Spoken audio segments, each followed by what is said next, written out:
Part 1. Whispers from the Desert. The Dead Sea, a place of stark beauty, where the earth itself seems to sigh under a relentless sun. A place steeped in history, in faith, in the whispers of ancient prophecies. For millennia, the air here has vibrated with the echoes of civilizations past, their stories etched into the very landscape.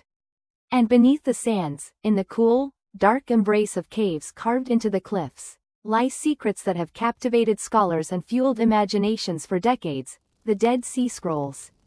Fragile fragments of parchment, meticulously inscribed with Hebrew, Aramaic, and Greek texts, these scrolls offer a tantalizing glimpse into a world on the cusp of momentous change. They illuminate the lives and beliefs of a Jewish sect known as the Essenes, a group who sought spiritual purity and awaited the arrival of a messianic age. But what if these ancient texts hold more than historical and religious significance?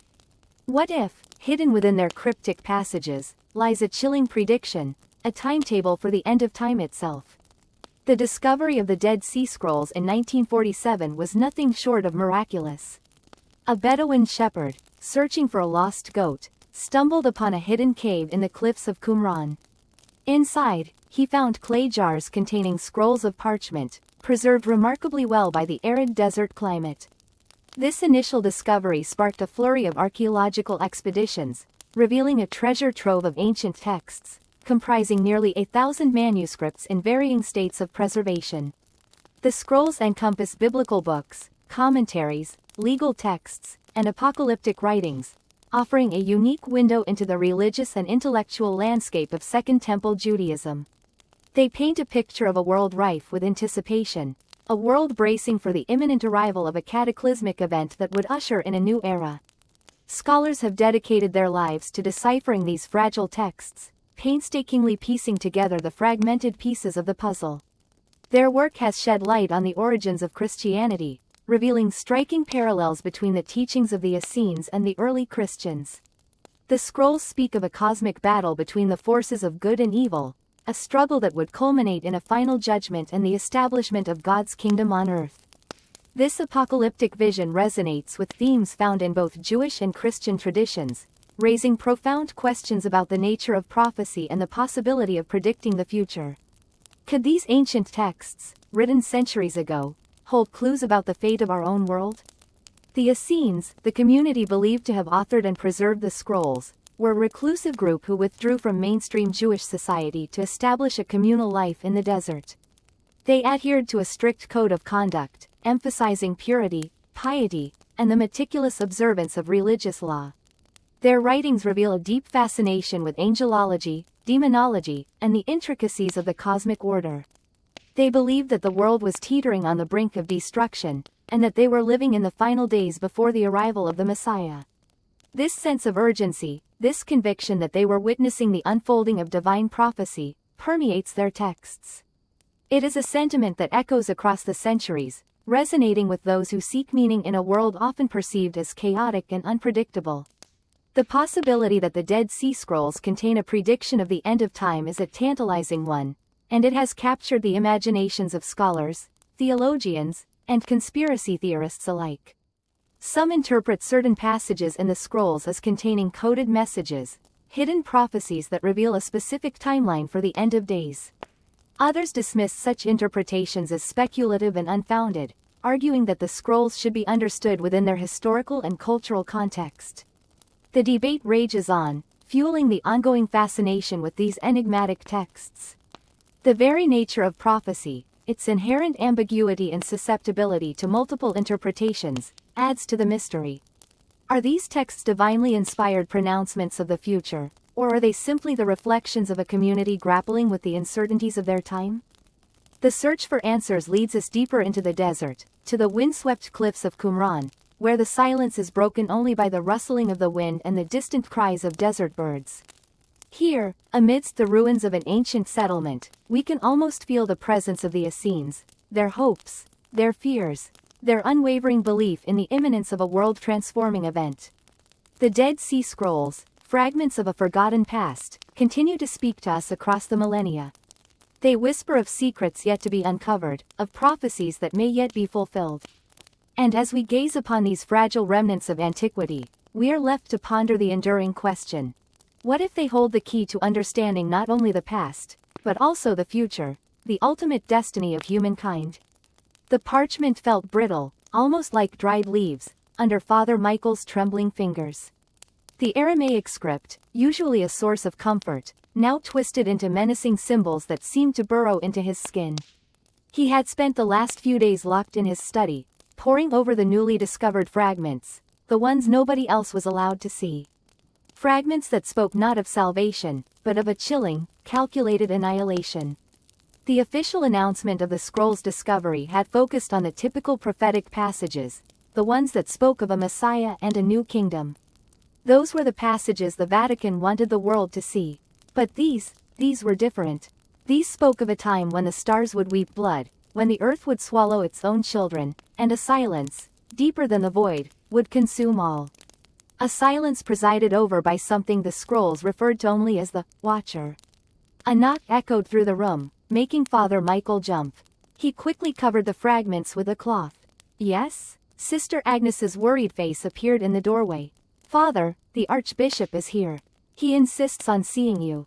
A cold dread clenched Father Michael's stomach. The Archbishop had been increasingly agitated since the scroll's arrival.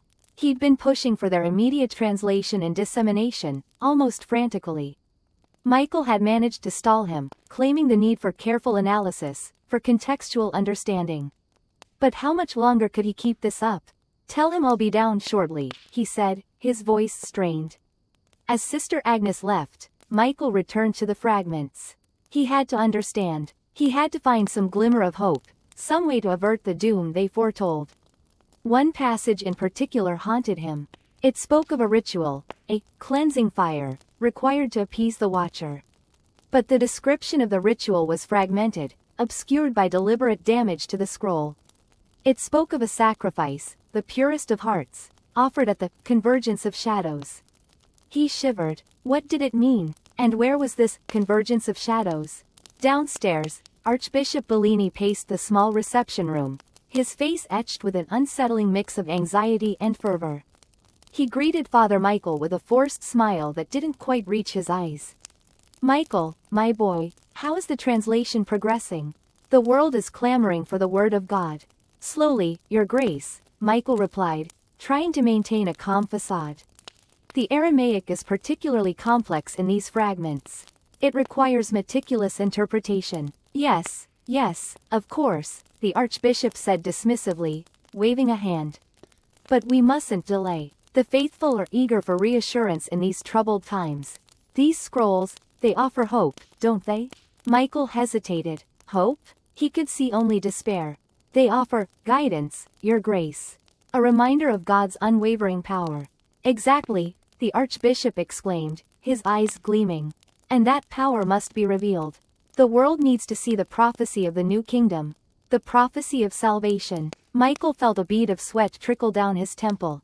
The Archbishop was fixated on the wrong parts of the scrolls. He was blind to the darkness lurking within them. Blind to the Watcher. Your Grace, Michael began cautiously, there are certain passages that require further study. Passages of a sensitive nature. The Archbishop's smile vanished. Sensitive? What do you mean, sensitive? His voice took on a sharp edge. There is nothing in God's word that should be hidden from his flock. Michael's heart pounded in his chest.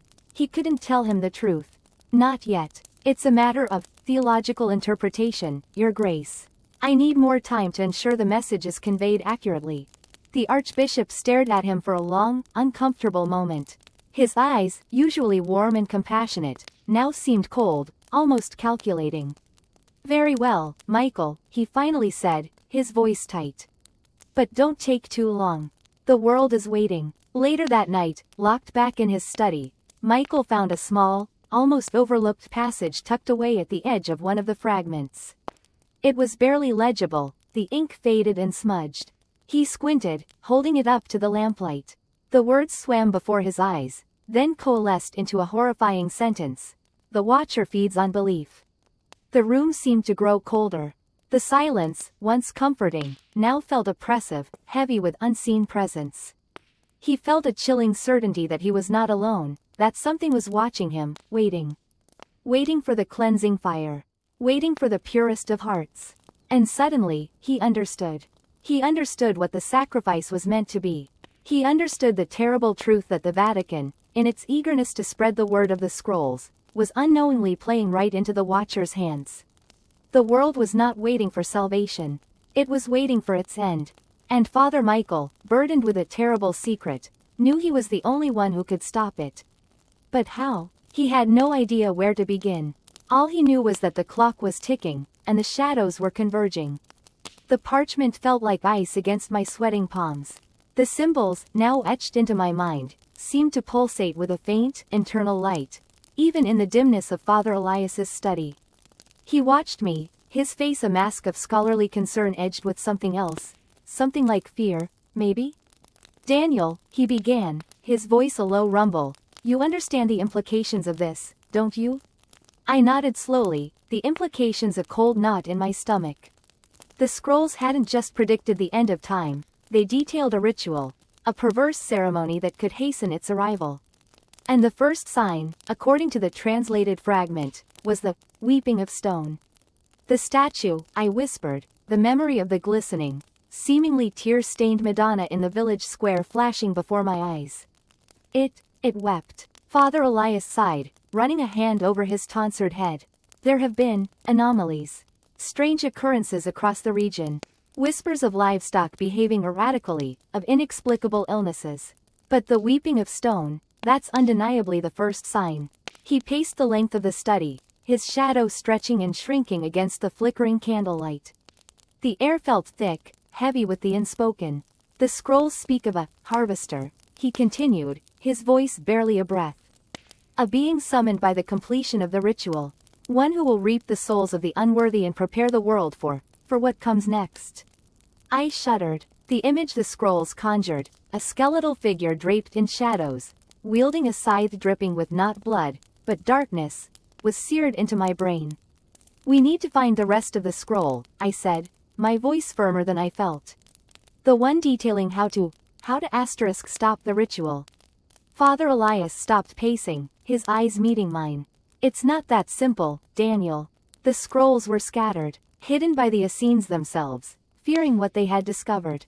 He moved to a heavy oak cabinet in the corner of the room and, with a series of clicks and groans, unlocked it. Inside, nestled amongst ancient tomes and yellowed manuscripts, was a small, wooden box. He retrieved it, placing it carefully on the desk. "This," he said, his voice hushed, "contains a map. A crudely drawn chart indicating the possible locations of the other scroll fragments." He opened the box. Inside, on a faded piece of parchment, was a series of interconnected circles, each marked with a cryptic symbol. It looked like a child's drawing, but I knew it held the key to our, possibly the world's, salvation. We spent the next few hours poring over the map, comparing its symbols to those in the fragment I had found. The task felt overwhelming, like trying to assemble a jigsaw puzzle with half the pieces missing and no picture to guide us. As dawn broke, painting the stained glass window of the study in hues of blood orange and bruised purple, a chilling realization dawned on me. One of the circles on the map was marked with a familiar symbol, the seven-branched menorah, the symbol of the synagogue in our village. My blood ran cold. Could one of the missing fragments be hidden right under our noses? We decided to investigate immediately. The synagogue, an ancient stone structure that had stood for centuries, was eerily silent in the early morning light. Father Elias, clutching a small silver crucifix, led the way, his steps echoing in the deserted street. The heavy wooden doors of the synagogue creaked open, revealing the dimly lit interior. The air was thick with the scent of incense and something else, something metallic, almost like blood. My heart pounded in my chest. We searched meticulously, every nook and cranny, every ancient text and hidden compartment. Hours passed, and our hope began to dwindle. Just as we were about to give up, Father Elias noticed a loose stone in the wall behind the Ark of the Covenant. With trembling hands, he pried the stone loose. Behind it, tucked into a small cavity, was a rolled-up piece of parchment, identical to the one I had found in the cave. As Father Elias unfurled the scroll, a sudden gust of wind slammed the synagogue doors shut, plunging us into darkness. A chilling scream echoed from the village square. Then, silence. A silence so profound it felt like the world itself had stopped breathing. We fumbled for our oil lamps, finally managing to light them. The flickering flames revealed the horrific inscription on the newly discovered fragment. The second sign, the silence of the lambs. The scream we had heard, the chilling silence that followed. A terrible premonition gripped me. We rushed outside, our hearts pounding with dread. The square was deserted. The only sound was the wind whispering through the empty streets. Then, we saw it. Or rather, what wasn't there? The flock of sheep that grazed in the square every morning, they were gone. Vanished without a trace. Only a few scattered tufts of wool remained, testament to their silent abduction.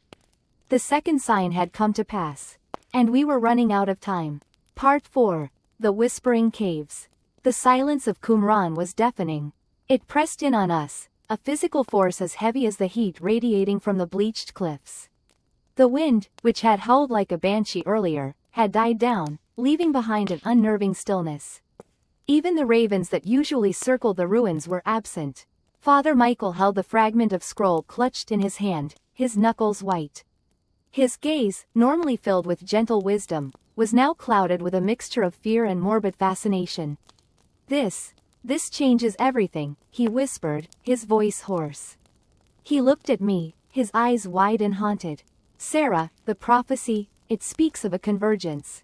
A merging of realms. I didn't understand. Merging of realms? What does that mean? He shook his head, as if trying to clear his thoughts. The scrolls describe a time when the veil between the living and the dead thins. When the boundaries blur. A time when they can walk among us. A shiver danced down my spine, despite the oppressive heat. The air seemed to crackle with an unseen energy, a palpable tension that made my skin crawl. The silence was no longer empty, but filled with 1,000 whispers too quiet to decipher, too unsettling to ignore. We spent the next few hours meticulously examining the fragment. The Aramaic script was faded and fragmented, but Father Michael, with his years of study, painstakingly pieced together its chilling message. It described a celestial alignment, a specific conjunction of planets that would herald the thinning of the veil. This alignment, according to the scroll, was imminent, just weeks away. The scroll went on to detail the signs. Unusual weather patterns, unexplained phenomena, and increased activity in places of ancient power. Places like Qumran. My mind flashed back to the tremor, the unsettling feeling of being watched, the whispers I had heard in the cave. As the sun began its descent, painting the cliffs in hues of fiery orange and blood red, we decided to explore Cave 4, where the original scrolls were discovered. A strange compulsion drew us there, a feeling that perhaps more fragments, more answers, lay hidden within. The mouth of the cave gaped like a dark, toothless maw. Hesitantly, we entered, our flashlights cutting through the oppressive darkness. The air inside was cool and damp, heavy with the scent of dust and something else. Something acrid and faintly metallic, like dried blood. As we moved deeper into the cave, the whispers returned. This time, they were clearer, closer. They swirled around us, unintelligible murmurs that seemed to emanate from the very rock itself. Father Michael stopped, his breath catching in his throat. "Do you hear that?" he asked, his voice barely above a whisper. I nodded, my heart pounding against my ribs. "Yes. What is it?" He didn't answer, but instead pointed towards the back of the cave. Our flashlights illuminated a small, previously unnoticed alcove. And within that alcove, etched into the rock face, was a symbol. It was a complex glyph, unlike anything I had ever seen before. It resembled a spiral, surrounded by a series of smaller circles and lines. As I stared at it, I felt a strange pull, a dizzying sensation that made me want to reach out and touch it. Suddenly, Father Michael cried out. He stumbled back, his face pale and drawn. He pointed a trembling finger at the glyph. It's moving," he stammered. I squinted, trying to focus. At first, I saw nothing. But then, I noticed it too. The lines within the glyph seemed to be shifting, pulsating with a faint, internal light. The circles were rotating, slowly at first, then faster and faster, creating a hypnotic, swirling pattern. The whispers intensified, growing louder, coalescing into a single, chilling voice that echoed throughout the cave. "The time is near," the voice hissed, seeming to come from all directions at once. "The gate is opening." Terror gripped me, icy and paralyzing. I wanted to scream, to run, but I couldn't. I was rooted to the spot, my eyes fixed on the swirling glyph, which was now glowing with an eerie, otherworldly luminescence. The rock face around the glyph began to crack and crumble. Dust and debris rained down around us as a fissure opened, revealing a passageway that seemed to stretch into infinite darkness. A cold wind rushed out of the opening, carrying with it the stench of decay and the whispers of the dead. We stood there, frozen in horror, as a figure emerged from the darkness. It was tall and gaunt, shrouded in shadow, its features obscured by the gloom. But its eyes burned with an unholy light, a malevolent gleam that pierced the darkness and fixed upon us with terrifying intensity.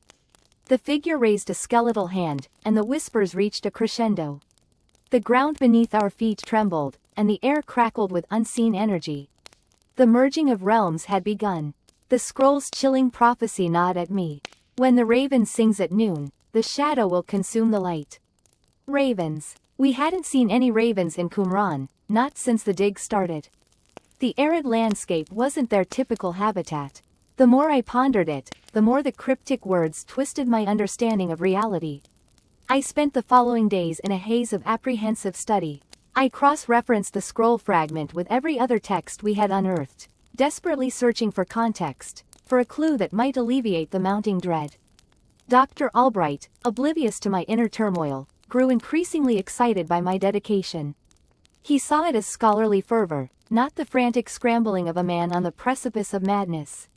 One evening, as the desert wind howled a mournful dirge around our tents, I found a passage in a less damaged scroll.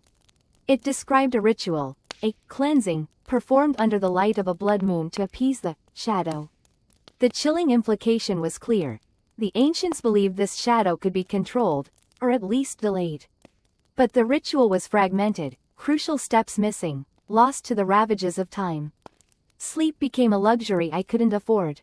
Every rustle of wind sounded like the flapping of raven wings. Every shadow seemed to stretch and deepen, hungry for the light. I started seeing things in the periphery, fleeting movements, dark shapes against the setting sun. I knew it was the lack of sleep, the stress, the constant fear, but knowing didn't make it any less real. One scorching afternoon, as I meticulously brushed dust from a newly unearthed clay pot, a piercing caw shattered the silence. My heart leapt into my throat.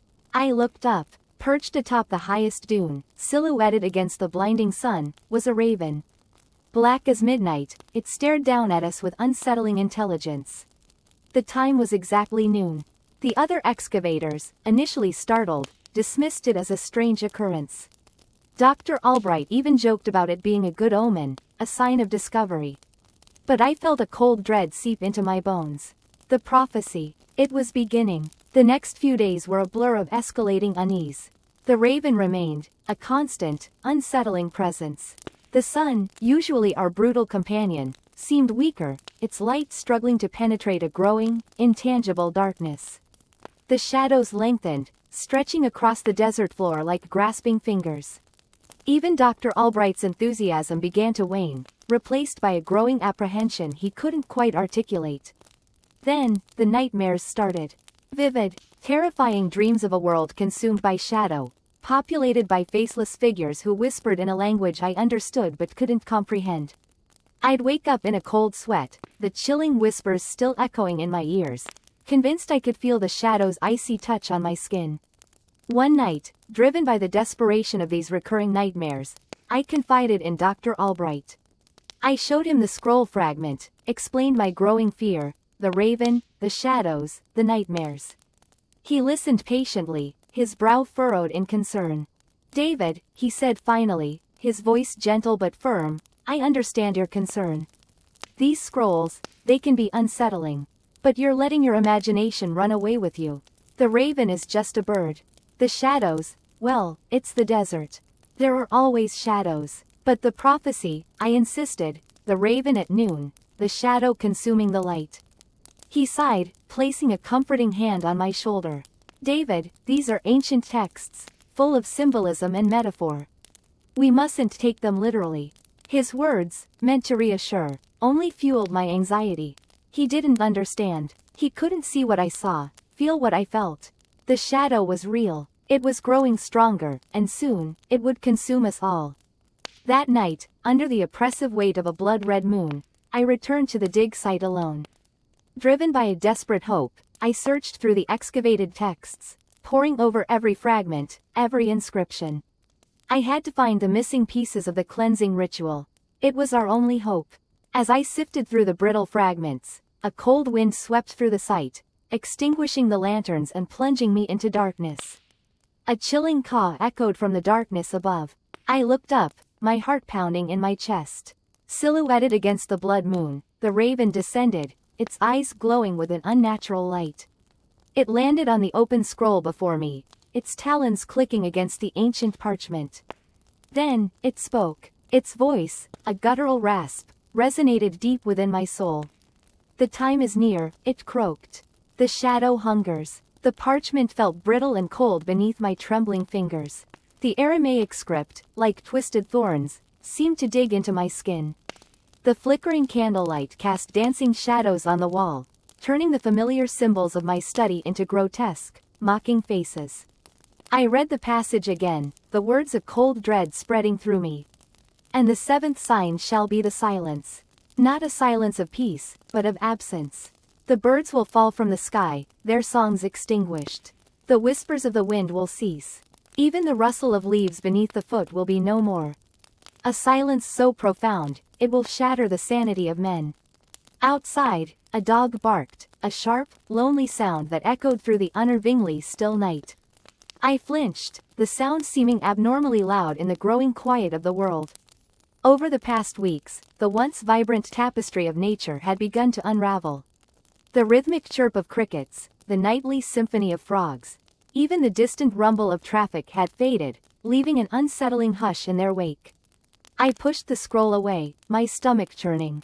6 of the signs foretold in the newly discovered scroll fragment had come to pass. The crimson rains, the whispering stones, the weeping statues, the inverted constellations, the phantom bells, and now, the encroaching silence. Each one a chilling confirmation of the authenticity of the scroll and the terrifying prophecy it contained. The end of time, brought about not by fire and brimstone, but by a slow, creeping dread, a draining of life itself until only an empty husk remained. I looked out the window, the moon a stark white disk in the inky sky.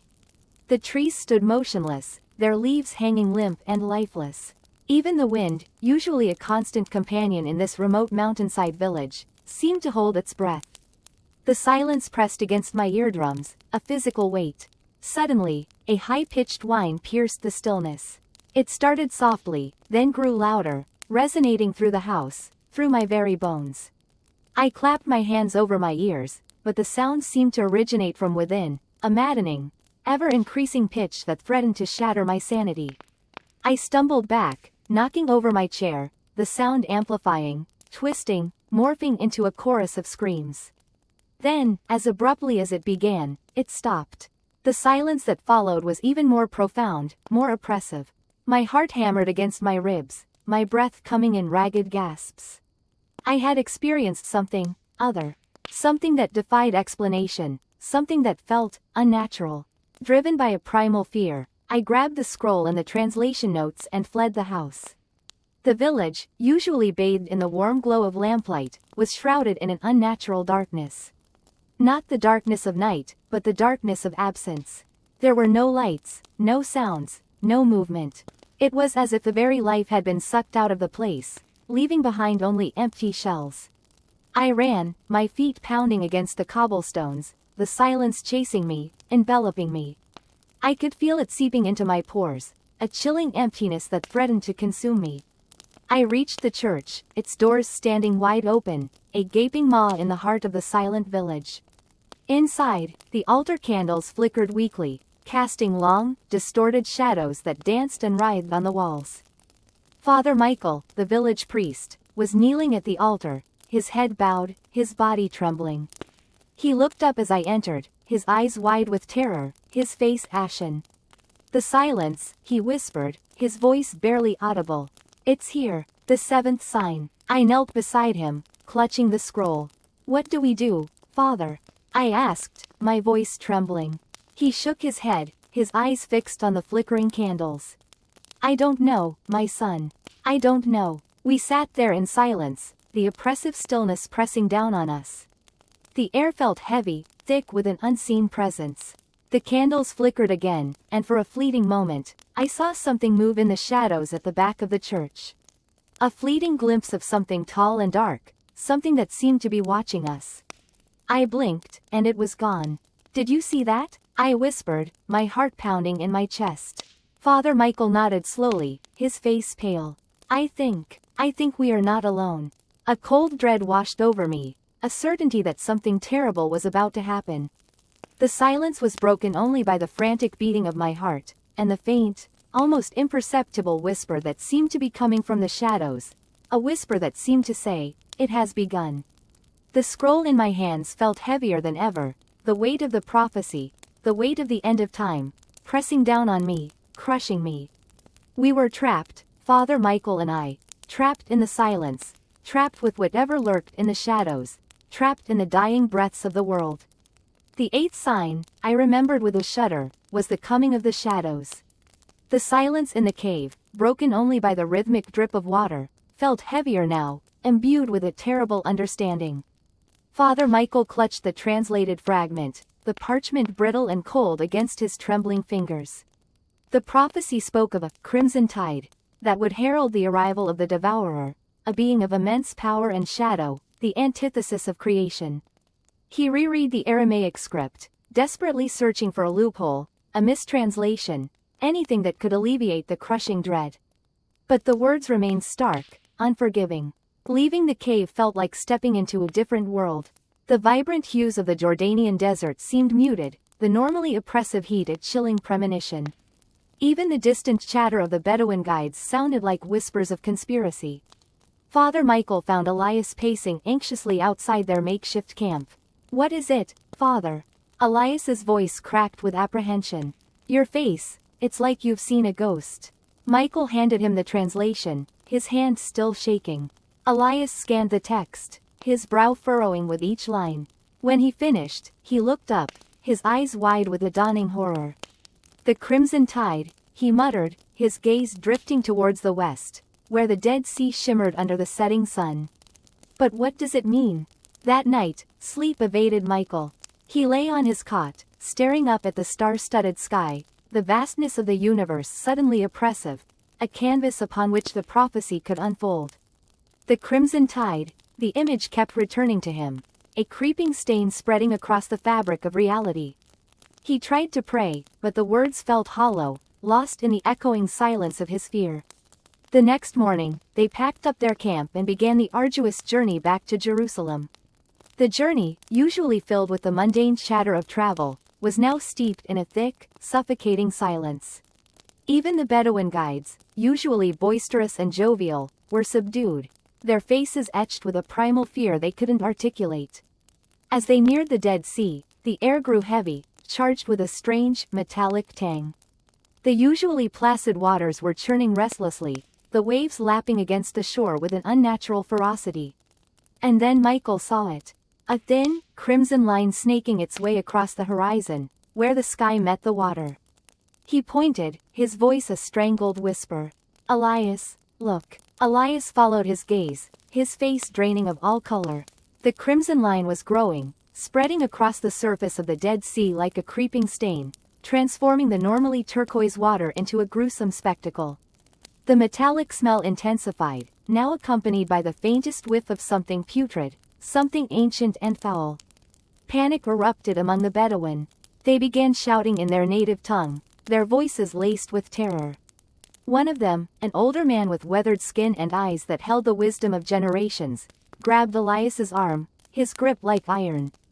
He spoke rapidly in Arabic, pointing towards the encroaching crimson tide and then towards the east, urging them to flee. Elias, translating for Michael, explained that the old man believed this was the harbinger of the end, the sign spoken of in ancient legends, whispered around desert campfires for centuries. He urged them to seek refuge in the mountains, to hide from the coming darkness. Michael felt a surge of adrenaline mixed with a chilling despair. The prophecy was unfolding before his very eyes, a terrifying spectacle of biblical proportions. He knew they had to leave, to warn the world, but a part of him, a small, terrified part, wanted to stay, to witness the unfolding apocalypse, to understand the terrifying truth that lay at the heart of it all. As they scrambled to load their camels, the crimson tide reached the shore. The water, now a thick, viscous fluid the color of blood, began to creep inland, consuming everything in its path. The ground hissed and steamed as the crimson tide advanced, leaving behind a trail of blackened, withered vegetation. The air vibrated with an unseen force, and a low, guttural growl, emanating from the heart of the crimson tide, resonated through the air, shaking the very ground beneath their feet. The camels, spooked by the unnatural phenomena, bucked and whined, their eyes wide with terror. The old Bedouin grabbed Michael's arm, his grip desperate. He pointed towards the mountains, his eyes pleading. "We must go now, father. There is no time." Michael, tearing his gaze from the horrifying spectacle, nodded, his heart pounding against his ribs like a trapped bird. He knew the old man was right. They had to escape, to warn the world of the impending doom. But as they turned and fled, he couldn't shake the feeling that they were already too late. The devourer was coming, and the world, bathed in the crimson tide, was preparing for its arrival. The silence of the desert had been broken, replaced by the chilling prelude to the end of time. Part 8. The Whispering Caves. The silence in the cave was a living entity, pressing down on us, thick and heavy. The air, stale and tasting of dust and something ancient, clung to the back of my throat. Father Michael held the lantern aloft, his hand trembling so badly the light danced erratically, painting distorted shadows that writhed like trapped spirits on the rough-hewn walls. We were deeper into the Qumran caves than any of us had anticipated, following the cryptic map pieced together from the fragmented scroll. "Are you sure this is the right way, Father?" Elizabetta whispered, her voice barely audible above the faint dripping of water that echoed through the cavern. She clutched the tattered remnants of the scroll, its faded Aramaic script barely visible in the flickering lantern light. Father Michael didn't answer immediately. He scanned the cave walls, his face drawn and pale. "The scroll speaks of a chamber of whispers," he finally said, his voice hoarse. "It lies beyond the Vale of Tears, a subterranean waterfall. We must be close." As if summoned by his words, a low rumble resonated through the cave, growing louder with each passing second. The ground trembled beneath our feet. A faint, almost imperceptible wind began to swirl around us, carrying with it a chilling whisper that seemed to penetrate directly into our minds. "What was that?" David, our linguist, stammered, his eyes wide with fear. I don't know," Father Michael replied, his voice strained. He held the lantern higher, revealing a narrow passage that snaked deeper into the earth. The rumbling intensified, the whispers growing louder, coalescing into a chorus of unintelligible voices. We pressed on, driven by a morbid curiosity and the desperate hope that the answers we sought lay ahead. The passage opened into a vast cavern, the air thick with a strange, phosphorescent mist that glowed with an eerie green light. And there, at the far end of the cavern, cascading from a fissure in the ceiling, was the waterfall. It wasn't water that flowed, however, but something resembling liquid mercury, shimmering and pulsating with an unnatural light. The Vale of Tears. The whispers were deafening now, a cacophony of voices vying for our attention, each one speaking in a different language, some ancient and unknown.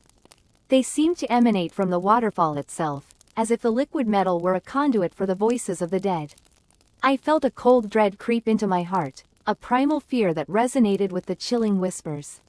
We have to go back," David pleaded, his face ashen. "This is unnatural." Elizabetta, however, remained transfixed by the waterfall, her eyes wide with a strange, almost hypnotic fascination. "No," she whispered, her voice barely audible above the din.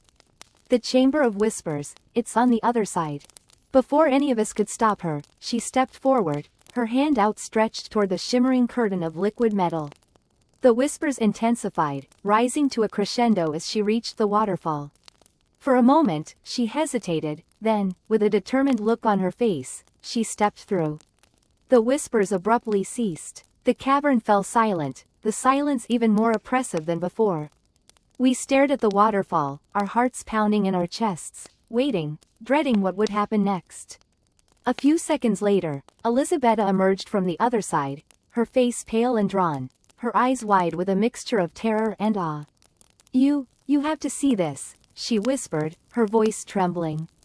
Father Michael exchanged a nervous glance with David and me. We knew the risks, the dangers that lay ahead, but the allure of the unknown, the promise of answers, was too strong to resist. One by one, we stepped through the veil of tears. The Chamber of Whispers was unlike anything we had ever seen. It was a circular chamber, the walls covered in intricate carvings that seemed to shift and change before our eyes. In the center of the chamber, a single pillar of obsidian rose from the floor, its surface etched with symbols that resembled the script on the scroll. But it was the whispers that truly captivated us. They were different now, softer, more distinct. They weren't a cacophony of voices, but a single, unified voice, speaking in a language we somehow understood. It was a prophecy, a chilling tale of the end of times. It spoke of a great darkness that would engulf the world, a darkness brought forth by the very scroll we sought to understand. It spoke of a ritual, a sacrifice, that could avert this catastrophe, a sacrifice that required one of us. The air grew heavy, the temperature plummeting as the voice continued, revealing the horrifying details of the ritual. We looked at each other, fear and suspicion etched on our faces. The whispers had sown the seeds of distrust, each of us wondering who among us would be chosen, who would be the sacrifice. The chilling prophecy echoed in the chamber, a prelude to the horror that awaited us, a horror we had unwittingly unleashed. The silence returned, heavy and suffocating. We stood there, frozen in terror, the chilling words of the prophecy ringing in our ears. The dead had spoken, and their message was clear. The end was near. Part 9. The Whispers of Qumran. The oppressive heat of the Judean desert clung to us like a shroud. Even the Bedouin guides, weathered and accustomed to the harsh conditions, moved with a subdued energy, their eyes constantly scanning the horizon. We were a day's journey from Qumran, the birthplace of the scrolls, and the air itself seemed to vibrate with a silent expectancy. Father Michael, usually so vocal with his interpretations of the prophecies, had fallen into a disconcerting silence, his gaze fixed on the shimmering heat haze as if searching for answers within its distorted depths. The previous night's revelations had shaken us to our core. The decoded scroll fragments spoke not just of an apocalypse but of a specific trigger, a convergence of celestial events. A crimson moon bathing the 7 stars coinciding with the unearthing of the final scroll. Astronomers had confirmed the celestial alignment was due in a matter of weeks.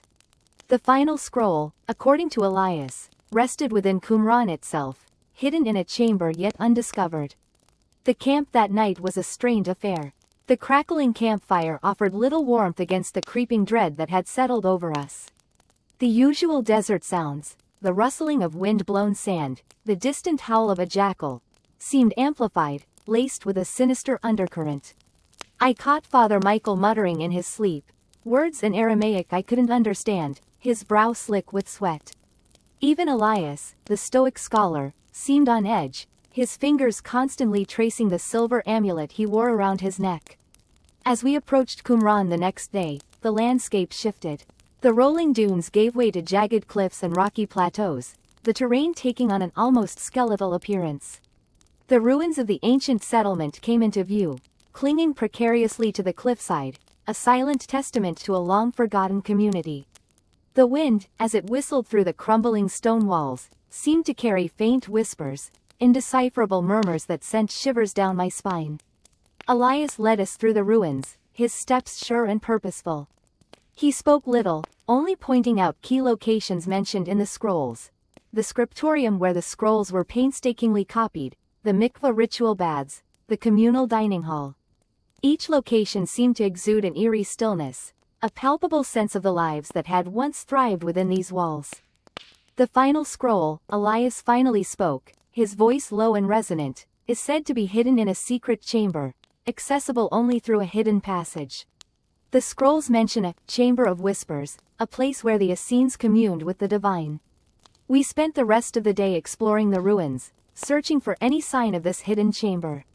The sun beat down mercilessly, and the air grew thick with the smell of dust and decay. The whispers seemed to grow stronger, weaving themselves into the fabric of the ruins, a constant reminder of the secrets buried within.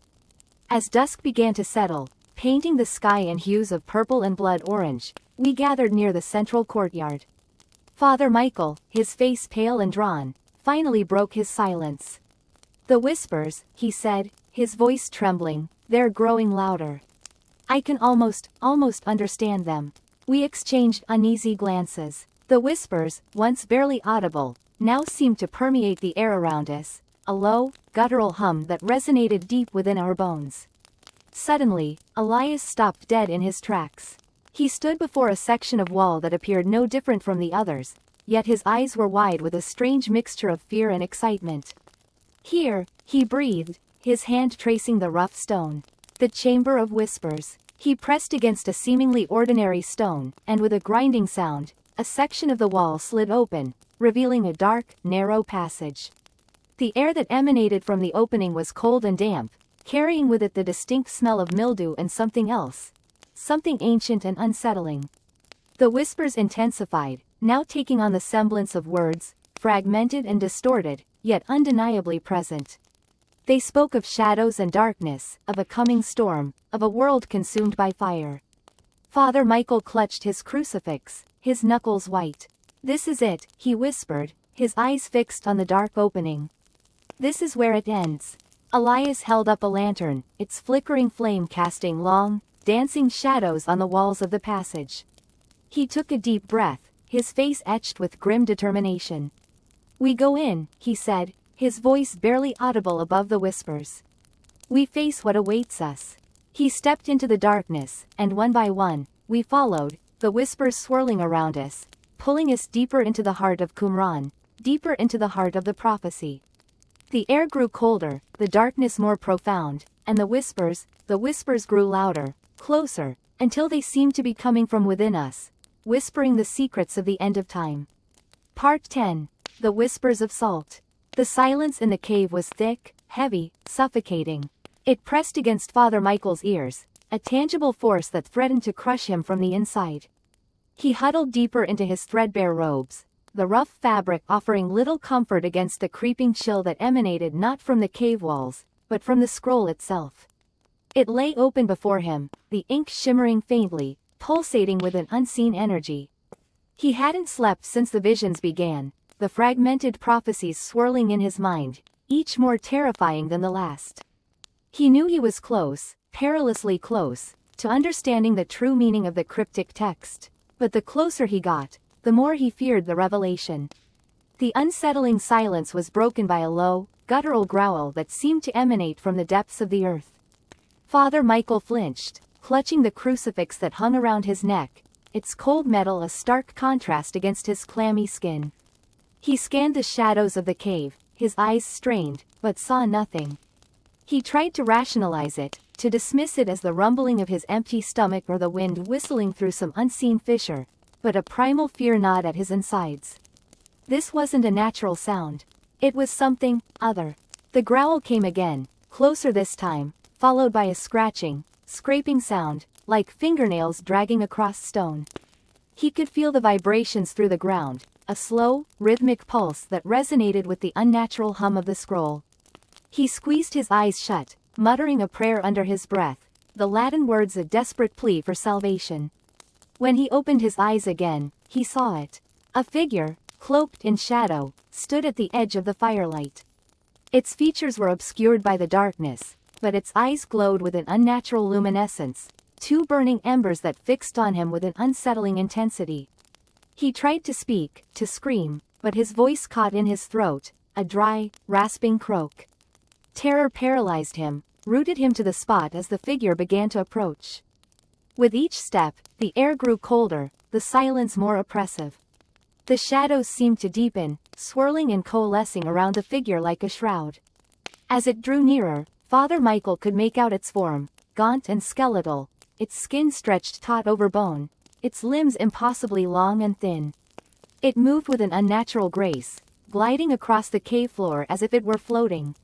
The figure stopped a few feet from him, its burning gaze boring into him. A low whisper, dry and raspy, filled the air, a language he didn't understand, yet somehow, he knew. He knew it was the language of the dead, the whispers of the damned. The words slithered into his mind, weaving themselves into the fabric of his thoughts, painting vivid images of destruction and despair. He saw cities crumble, oceans boil, the sky bleed fire. He saw humanity reduced to ash, the earth a desolate wasteland. The scroll pulsed brighter, its light illuminating the figure's face. It was a visage of pure horror, a grotesque mockery of human features. Its eyes, still burning with an unholy light, seemed to pierce through him, stripping away his defenses, laying bare his soul.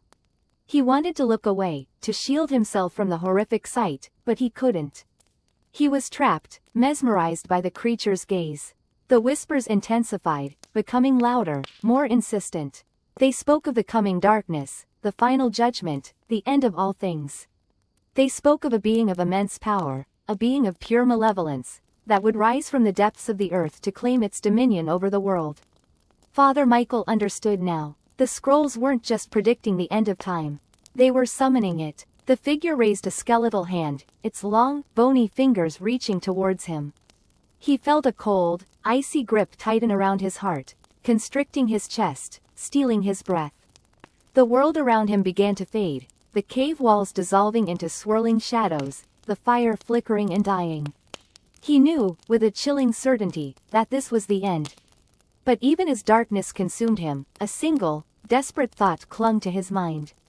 He had to warn them. He had to find a way to stop it. But how, when even the dead themselves were conspiring against humanity? The whispers of the damned echoed in his mind, a chilling lullaby as he slipped into the abyss. He felt the scroll's power surge, felt the earth beneath him tremble, and knew that something terrible had been unleashed. Something far beyond his comprehension. Something that would forever change the face of the world. Part 11. The Whispers of Qumran. The silence of Qumran was a living entity, pressing against us, a blanket woven from the ghosts of forgotten scribes and the weight of prophecy. The caves yawned black and hungry, like the mouths of hell itself. I shone my flashlight into the closest one, the beam swallowed by the impenetrable darkness. The air inside felt ancient, stale, holding the secrets of millennia within its dusty embrace. Anything? Daniel whispered, his voice tight with a mixture of fear and morbid fascination. I shook my head, my throat dry. Nothing, just emptiness. But it wasn't true. There was something here, something beyond the dust and the echoes. A presence, a feeling of being watched. We continued our slow, careful descent, each step crunching on the loose scree.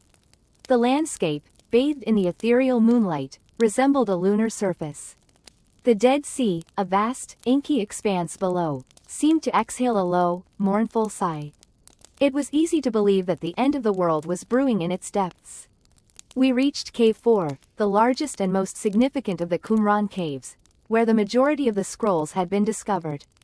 The entrance was wider than the others, almost inviting. A shiver crawled up my spine. This was it, the heart of the mystery. Inside, the air was noticeably cooler, and a faint, earthy scent hung in the air, something akin to damp parchment and decay. Our flashlights cut through the gloom, revealing the irregular contours of the cave walls. We moved deeper, our beams dancing over the rocky surfaces.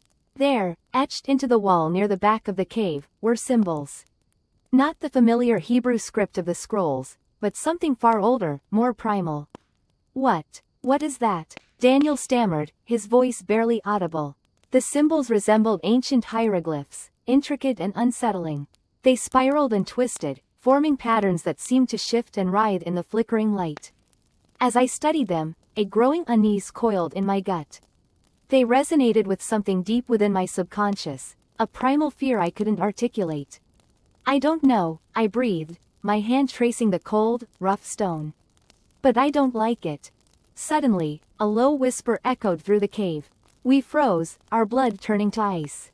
It seemed to come from everywhere and nowhere at once, a sibilant murmur that scraped against our sanity. Daniel? I whispered, my grip tightening on the flashlight. He shook his head, his eyes wide with terror. It wasn't me. The whisper came again, closer this time, chillingly distinct.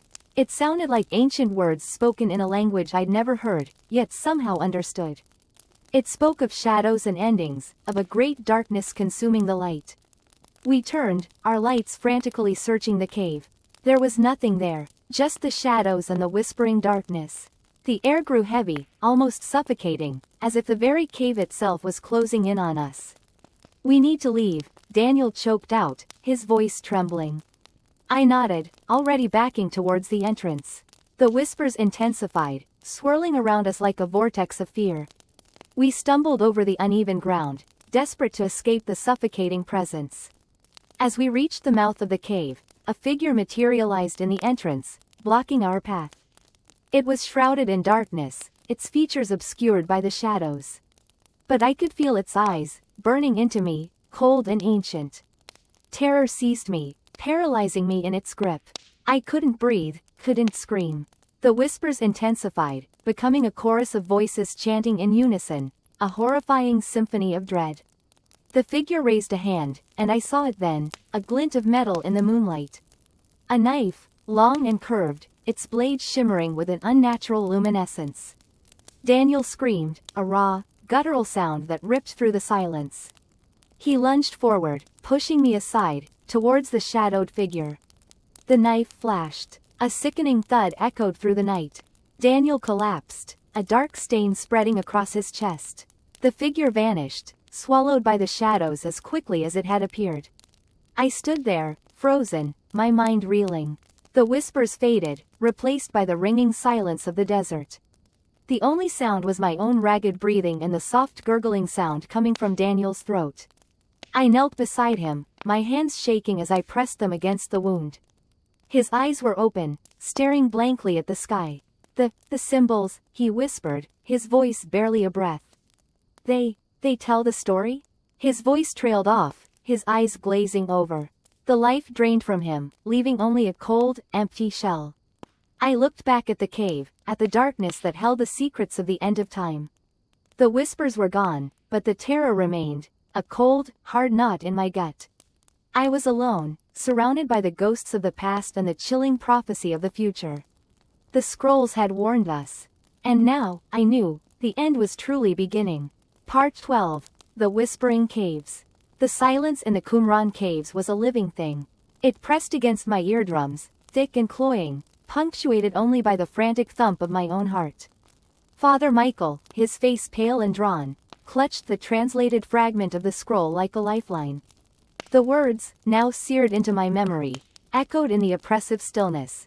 And the watchers shall awaken, their eyes of fire upon the barren earth, and the whispers shall become screams. We had found more than we ever wanted to. The dig site had yielded another cave, hidden deeper in the cliffs, sealed with a rockfall so ancient it seemed the earth itself had conspired to keep its secrets buried.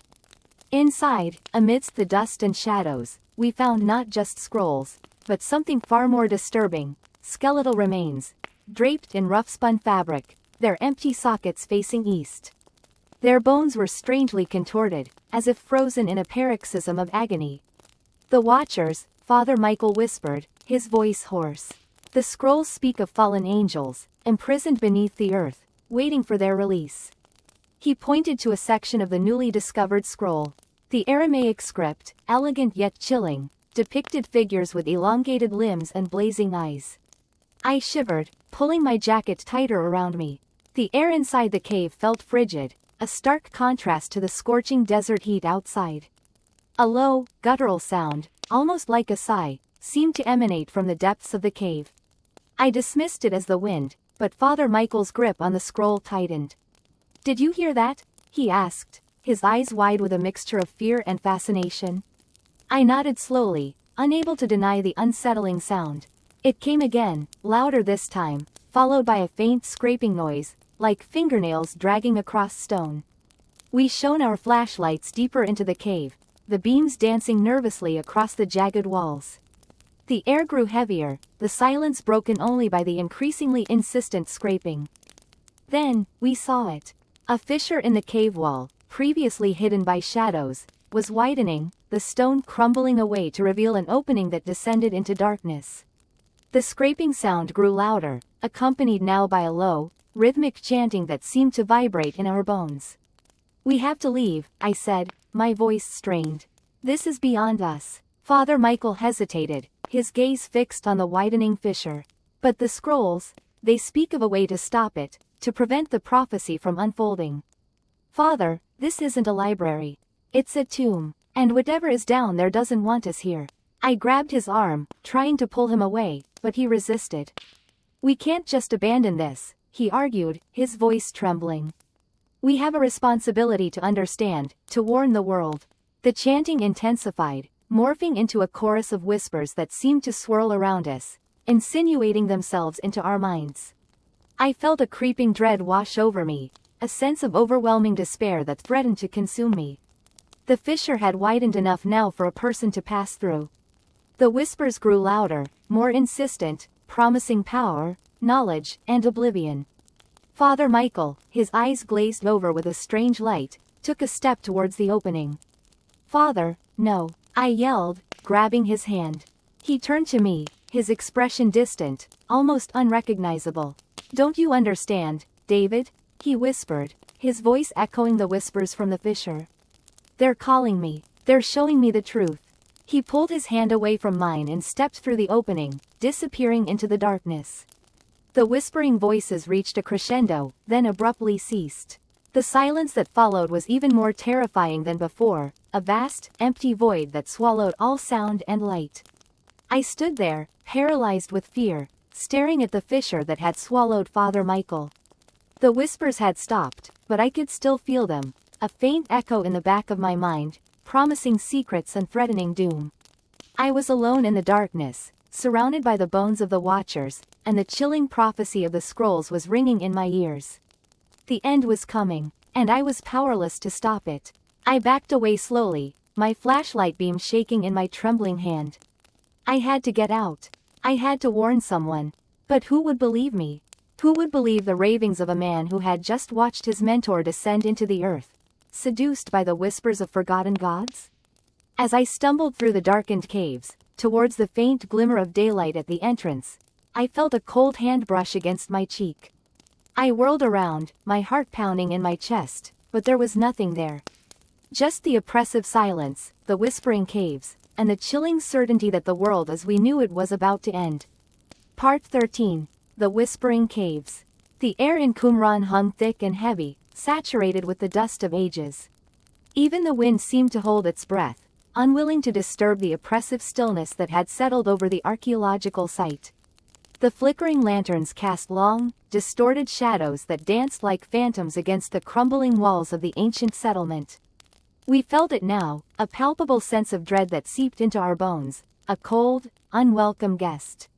Father Michael, his face etched with a grim determination, continued to decipher the newly discovered fragment. His brow was furrowed, his lips moving silently as he traced the faded Aramaic script with a trembling finger. The scroll, brittle and fragile, seemed to pulse with a dark energy. We huddled around him, our breath catching in our throats, anticipating his revelation. "It speaks of a ritual," he finally whispered, his voice hoarse with exhaustion and a growing fear. "A ritual to usher in the end."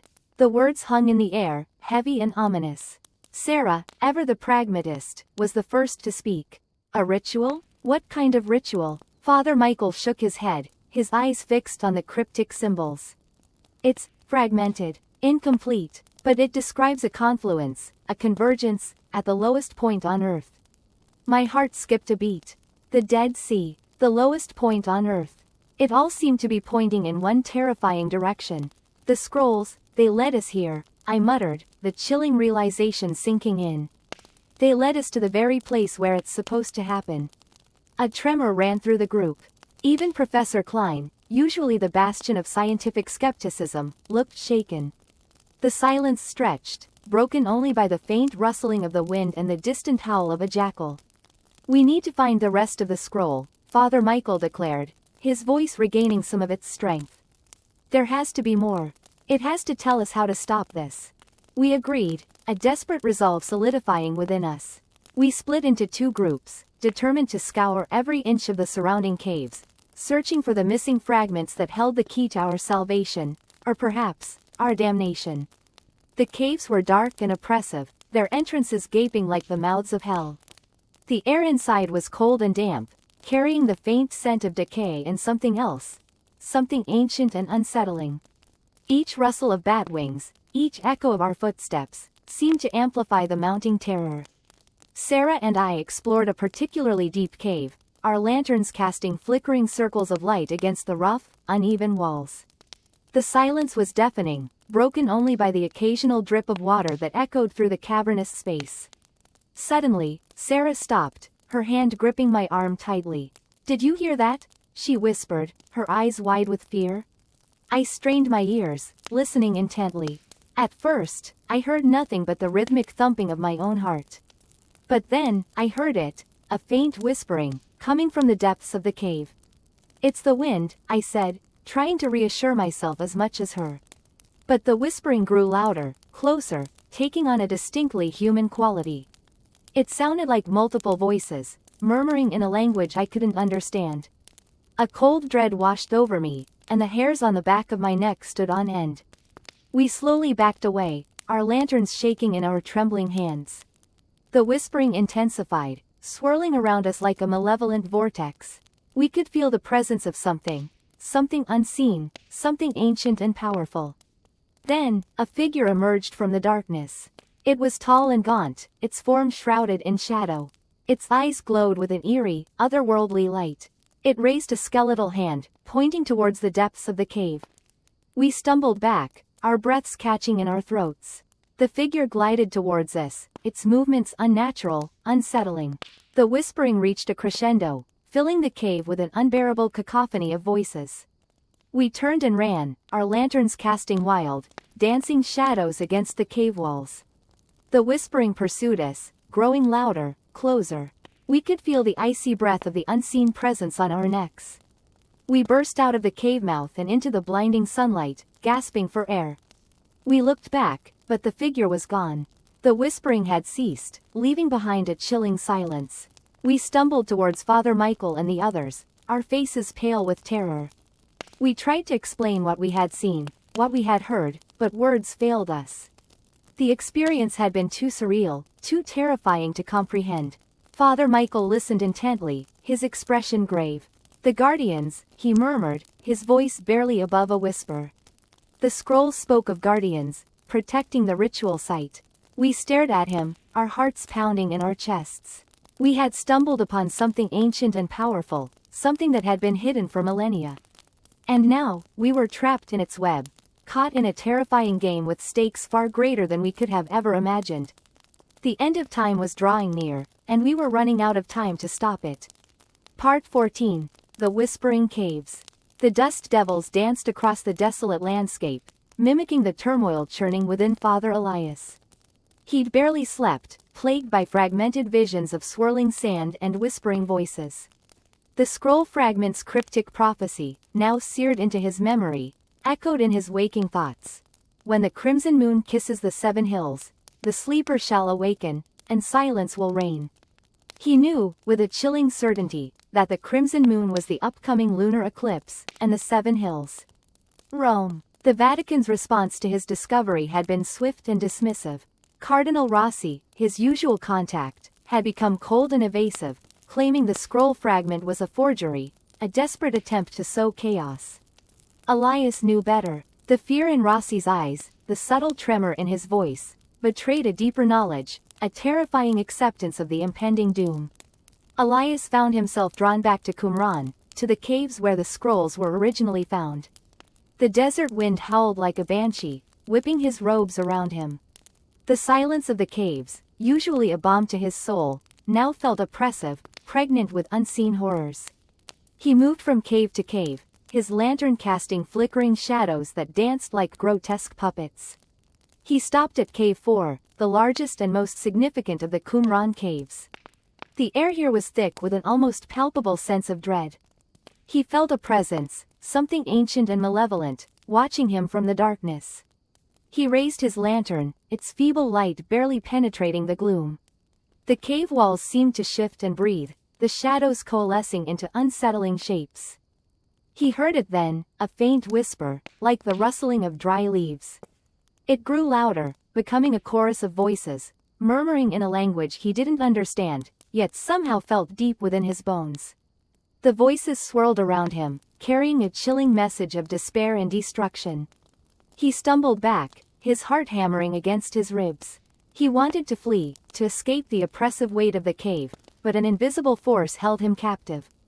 The whispers intensified, coalescing into a single voice, deep and resonant, emanating from the furthest reaches of the cave. "He stirs," the voice boomed, shaking the very foundations of the cave.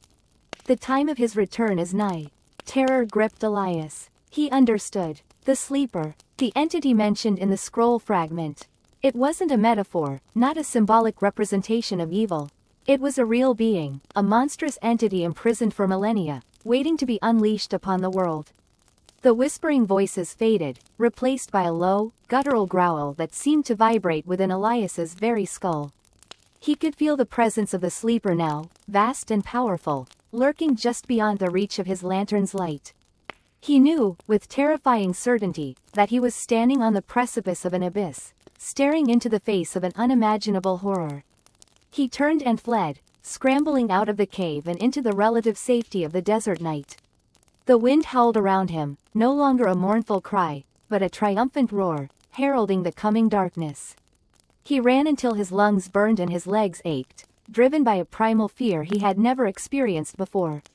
He had to warn someone, to tell the world of the impending doom. But who would believe him? The Vatican had already dismissed him as a delusional fanatic. The world at large, consumed by its own petty concerns, would likely ignore his warnings. He collapsed onto the sand, exhausted and despairing. He looked up at the sky, searching for solace in the vast expanse of stars. But even the stars seemed to mock him, their cold, distant light offering no comfort. He noticed, with a chilling realization, that the moon was beginning to take on a reddish hue. The eclipse was approaching. He scrambled to his feet, driven by a renewed sense of urgency. He had to reach Rome. He had to stop the sleeper before it was too late. He didn't know how, but he knew he had to try. As he stumbled across the desert, the wind whispered in his ears, carrying the chilling prophecy of the scroll fragment. "When the crimson moon kisses the 7 hills, the sleeper shall awaken, and silence will reign." The silence of death. The silence of a world consumed by darkness. He knew, with a certainty that chilled him to the bone, that time was running out. Part 15. The Whispers of Salt. The air in Masada hung thick and hot, a suffocating blanket woven from silence and fear. We were trapped, not by Roman legions, but by something far older, something emanating from the scrolls themselves.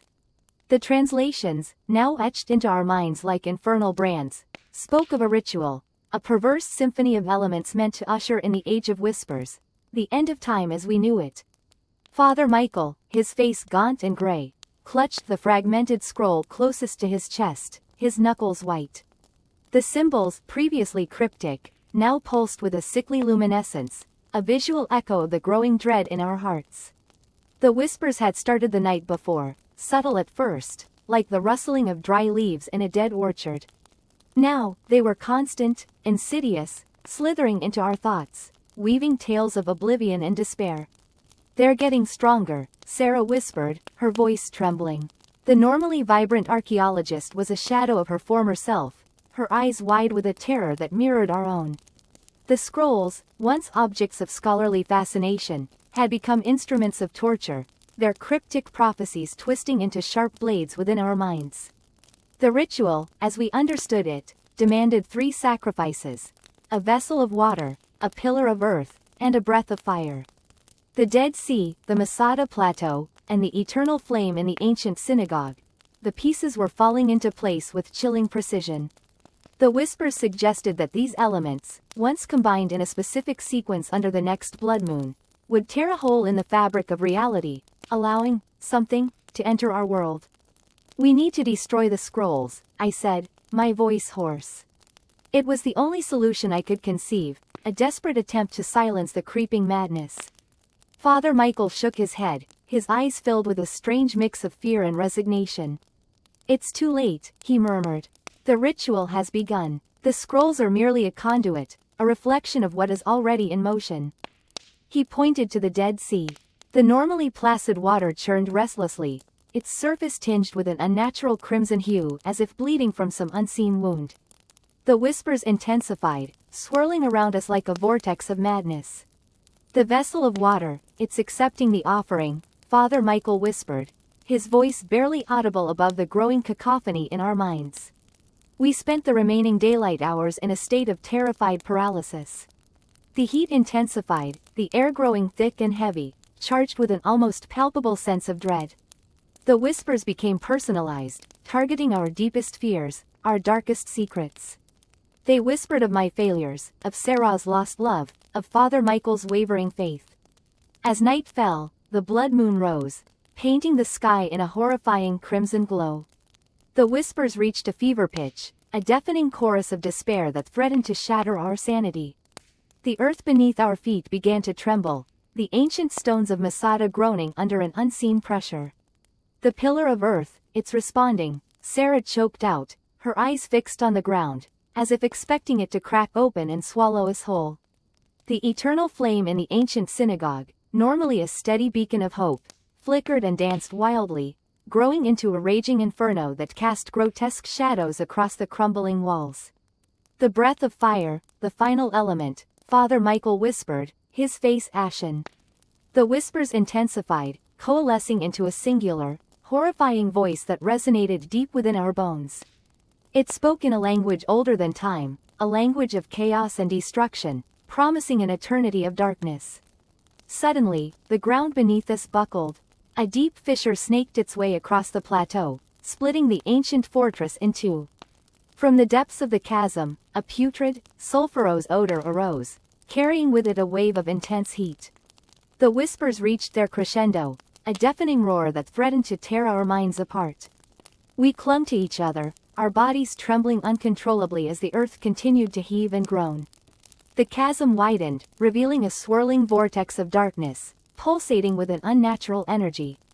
From the depths of that abyss, a pair of luminous eyes emerged, staring up at us with malevolent intelligence.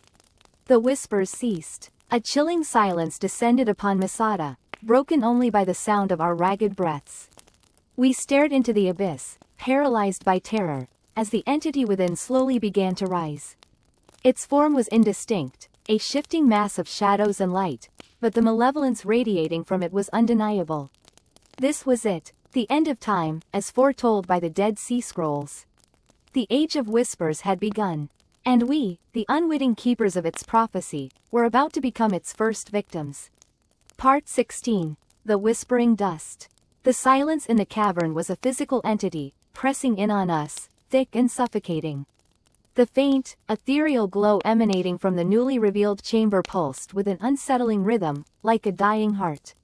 Father Michael, his face ashen and drawn, clutched the fragmented scroll, his knuckles white.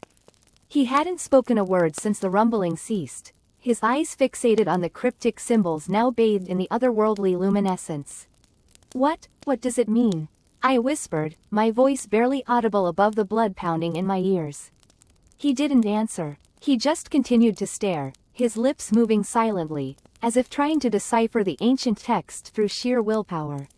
Professor Armitage, ever the pragmatist, stepped closer to the opening, his flashlight beam cutting through the darkness. It appears to be some kind of antechamber, he said, his voice strained.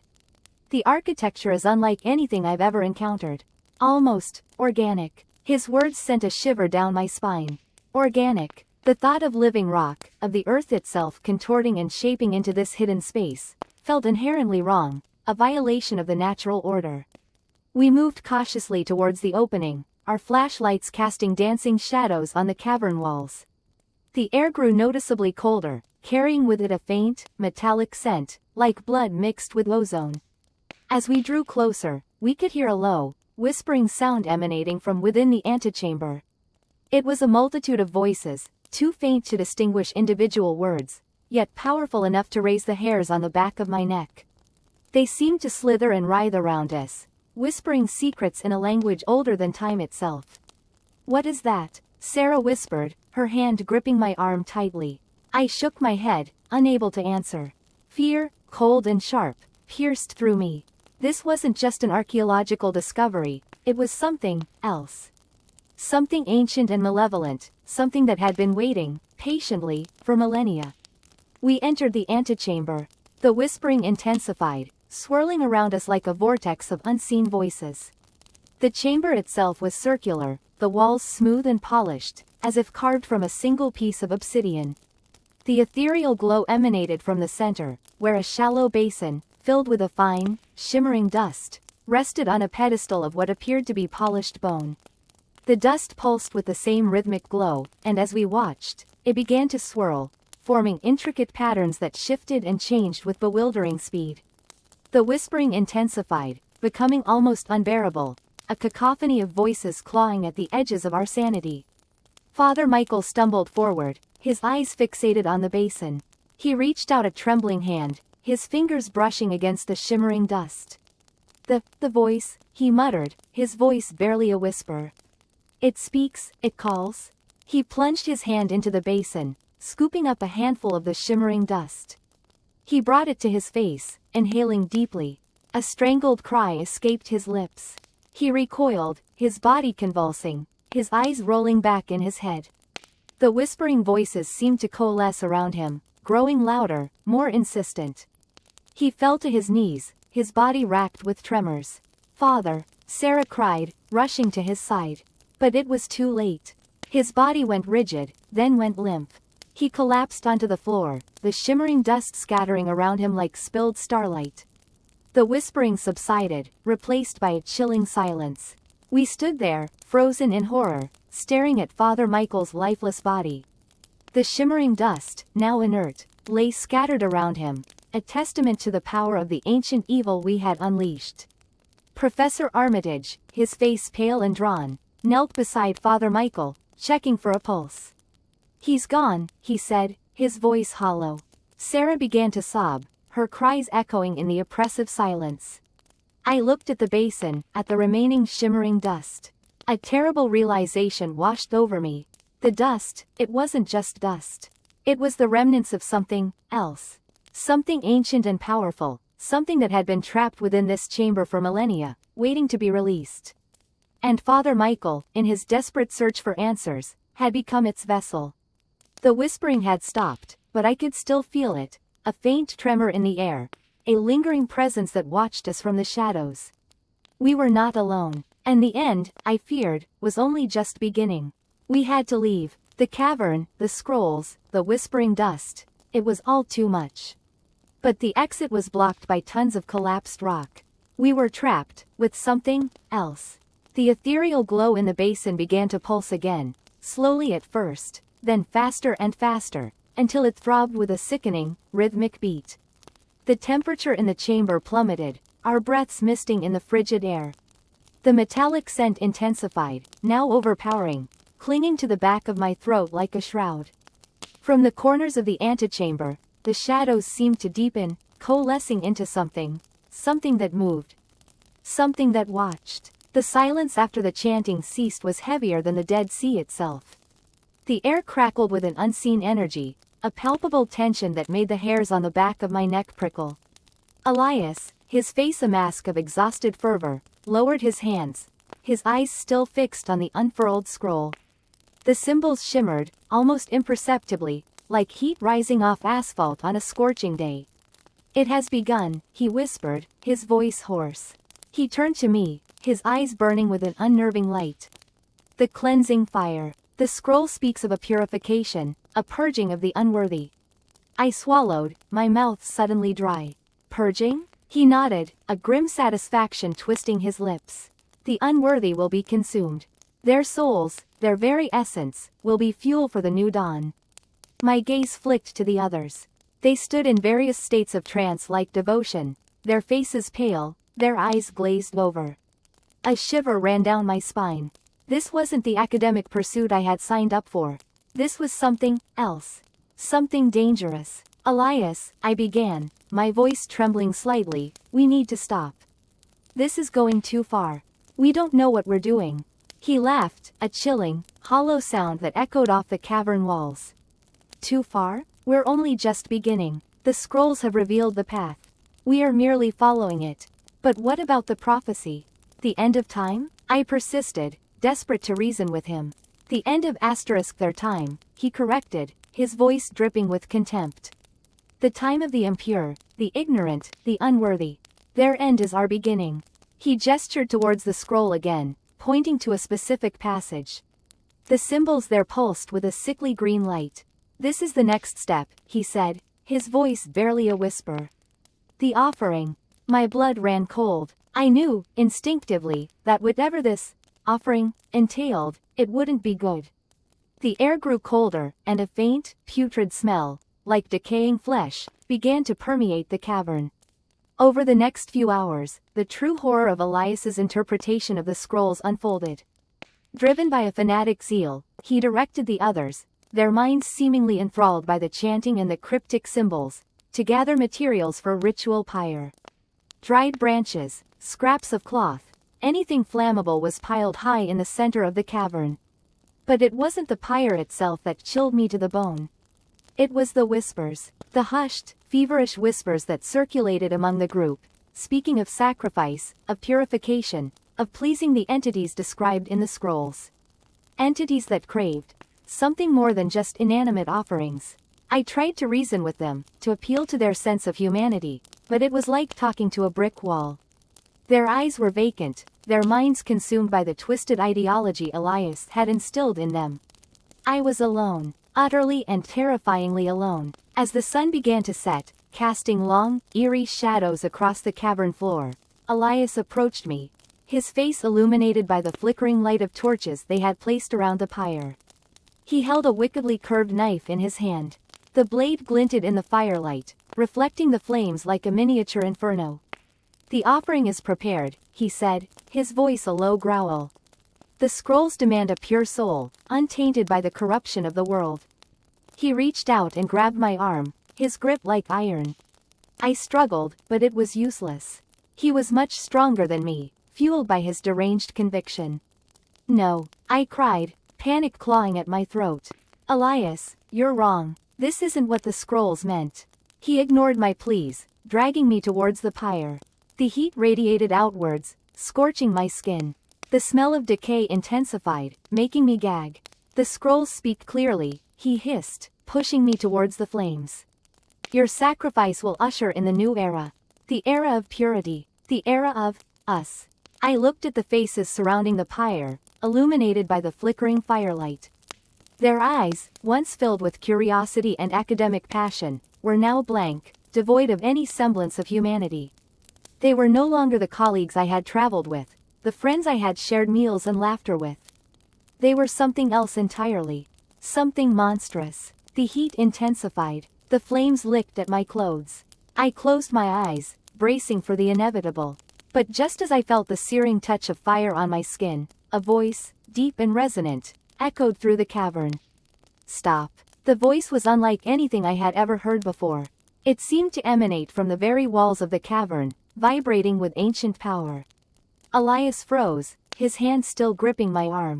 The others around the pyre turned their heads, their blank expressions momentarily replaced by confusion. I opened my eyes and stared in disbelief at the entrance of the cavern. Silhouetted against the setting sun stood a figure, tall and imposing. The figure was shrouded in darkness, its features obscured, but I could feel its gaze, heavy and intense, fixed upon us. Who was this newcomer, and what did their arrival mean for the terrifying ritual that was about to unfold? The answer, I feared, would be even more horrifying than anything I could have imagined. Part 18. The Whispering Caves. The silence in Qumran was deafening, a silence thick with the weight of anticipation. Dust motes danced in the sparse beams of our flashlights, illuminating fragments of pottery and the ghostly outlines of ancient cisterns. The main excavation site, where the scrolls had first been discovered, felt like a gaping wound in the earth, exposing something best left undisturbed. We were a skeletal crew now, whittled down by the relentless onslaught of the signs. Elias, increasingly gaunt and consumed by his interpretation of the scrolls, led us deeper into the complex of caves honeycombing the cliffs. He claimed the final scroll, the one that held the key to stopping the impending apocalypse, was hidden in a secret chamber, a place only mentioned in the margins of the Damascus document. Miriam, her face etched with a grim determination, clung to my arm. The events of the past few weeks had aged her beyond her years. The joyous sparkle in her eyes had been replaced by a haunted flicker. We had both seen too much, experienced too much, to ever return to the world we once knew. "Are you sure about this, Elias?" I asked, my voice barely above a whisper. The silence seemed to amplify every sound, every rustle of fabric, every nervous breath. Elias, his eyes burning with a feverish intensity, didn't answer. He simply pointed towards a narrow fissure in the rock face, barely wide enough to squeeze through. A chill, far colder than the desert air, emanated from the opening. It felt like the breath of a tomb. We squeezed through the fissure one by one, our flashlights casting dancing shadows on the rough-hewn walls. The passage twisted and turned, descending deeper into the earth. The air grew thick and heavy, laden with the scent of damp earth and something else. Something ancient and unsettling. A low hum began to vibrate through the rock, a sound that seemed to resonate deep within our bones. Finally, the passage opened into a small, circular chamber. The walls were covered in strange symbols, not Hebrew or Aramaic, but something far older, something that seemed to writhe and shift in the flickering light. In the center of the chamber, a single stone pedestal held a small, leather-bound scroll. "The scroll of Azrael," Elias whispered, his voice trembling. "The final piece." He reached for the scroll, but hesitated. The humming intensified, and the symbols on the walls seemed to pulse with a faint, eerie light. "Elias, wait," Miriam pleaded, her voice strained. "Something doesn't feel right." Elias ignored her. He snatched the scroll from the pedestal. As his fingers brushed the leather, the chamber erupted in a cacophony of sound. The humming became a deafening roar, and the symbols on the walls blazed with an unholy light. The ground trembled beneath our feet, and dust rained down from the ceiling. From the darkness beyond the circle of our flashlight beams, we heard whispers, hundreds of them, overlapping and intertwining, like the rustling of dry leaves in a storm. The whispers spoke in a language we didn't understand, but their meaning was unmistakable. Fear, despair, and something else, something hungry. Shadows began to coalesce in the darkness, taking on grotesque, shifting forms. They writhed and pulsed, their whispers growing louder, closer. "Elias, what have you done?" I shouted, my voice barely audible above the din. Elias stared at the scroll in his hands, his eyes wide with terror. It's not what I expected," he stammered. The shadows surged forward, their whispers turning into screams. They were upon us, cold and ethereal, their touch like ice against our skin. We screamed, struggled, but it was no use. They were everywhere, pulling us down, dragging us into the darkness. I felt a sharp pain in my arm as Miriam was ripped away from me. Her scream echoed through the chamber, then was swallowed by the whispers. I thrashed, kicking and clawing, but the shadows held me fast. They were dragging me towards the edge of the chamber, towards a dark, gaping chasm that seemed to stretch down into the very bowels of the earth. I caught a glimpse of Elias, his face contorted in a silent scream, being dragged into the chasm by a swirling mass of shadows. The scroll of Azrael slipped from his grasp and tumbled into the darkness below. Then, everything went black. I awoke to a throbbing headache and the taste of dust in my mouth. I was lying on the floor of the chamber, the air still thick with the stench of decay and fear. The whispers were gone, the shadows vanished. Only the faint hum resonated through the rock, a constant reminder of the horror we had witnessed. I was alone. Miriam was gone. Elias was gone. The scroll was gone. The whispers had taken them. And I was left with the chilling realization that the end of time was not just coming, it had already begun. Part 19. The Whispering Caves. The silence in Qumran was heavier than the desert air, thick with an unseen, malevolent presence. Dust devils danced across the barren landscape, mimicking the whirling chaos in my mind. The revelations Father Michael had unearthed from the newly translated fragments were horrifying, a chilling prophecy of a slow, creeping apocalypse, not a sudden, fiery end. It was a decay, a withering of the world, starting from within. We had discovered the true meaning of the whispering caves, mentioned in the scrolls. They weren't just physical caves, but a spiritual state, a place in the human mind where the ancient entity, referred to as the stillborn god, could whisper its insidious influence. The scrolls detailed rituals that would allow this entity to fully manifest, to drain the life force from the world, leaving behind only husks. And the final ritual, the one that would break the last seal, was tied to a specific astronomical event, a lunar eclipse coinciding with the winter solstice. An event that was only weeks away. Father Michael, his face gaunt and pale, clutched the fragile fragment in his trembling hand. The faint inscription, illuminated by the flickering lantern, seemed to writhe like maggots on rotting flesh. The stillborn god desires a vessel, he whispered, his voice hoarse. A pure soul, unsullied by the world. A child. My blood ran cold. The image of Daniel, his son, flashed before my eyes. The boy, so full of innocent curiosity, so blissfully unaware of the looming darkness. He was the perfect vessel. We have to protect him, I said, my voice strained. We have to hide him. Father Michael shook his head slowly, his eyes glazed with a terrible resignation. It's too late. The whispers have already begun. They're everywhere. In the wind, in the silence, in our own minds. He pointed a trembling finger at the cave entrance. Listen. I strained my ears, at first hearing nothing but the desolate wind whistling through the canyons. Then, gradually, I began to discern another sound, faint and unsettling. A whisper, barely audible, yet pervasive, like a swarm of insects buzzing just beyond the threshold of hearing. It seemed to emanate from the very earth itself, a chilling, sibilant murmur that spoke of ancient evils and forgotten gods. The whispers were growing louder, worming their way into my consciousness, twisting my thoughts, planting seeds of fear and despair. I could feel Father Michael succumbing too, his eyes widening, his breath coming in ragged gasps. We have to find Daniel, I said, my voice barely a croak. We stumbled out of the cave and into the oppressive darkness of the desert night. The moon, a sliver of silver in the inky sky, cast long, distorted shadows that danced and writhed around us. The whispers were louder now, a chorus of voices echoing in my skull, urging me to surrender, to embrace the inevitable darkness. We searched frantically, calling Daniel's name, our voices swallowed by the vast emptiness of the desert. The whispering caves, now metaphorical gateways to the stillborn god's influence, seemed to multiply, their unseen entrances lurking in every shadow, every crevice, every silent corner of the landscape. The wind howled like a banshee, carrying the whispers across the desolate plains. We found Daniel by the edge of the Dead Sea, staring out at the dark, still water.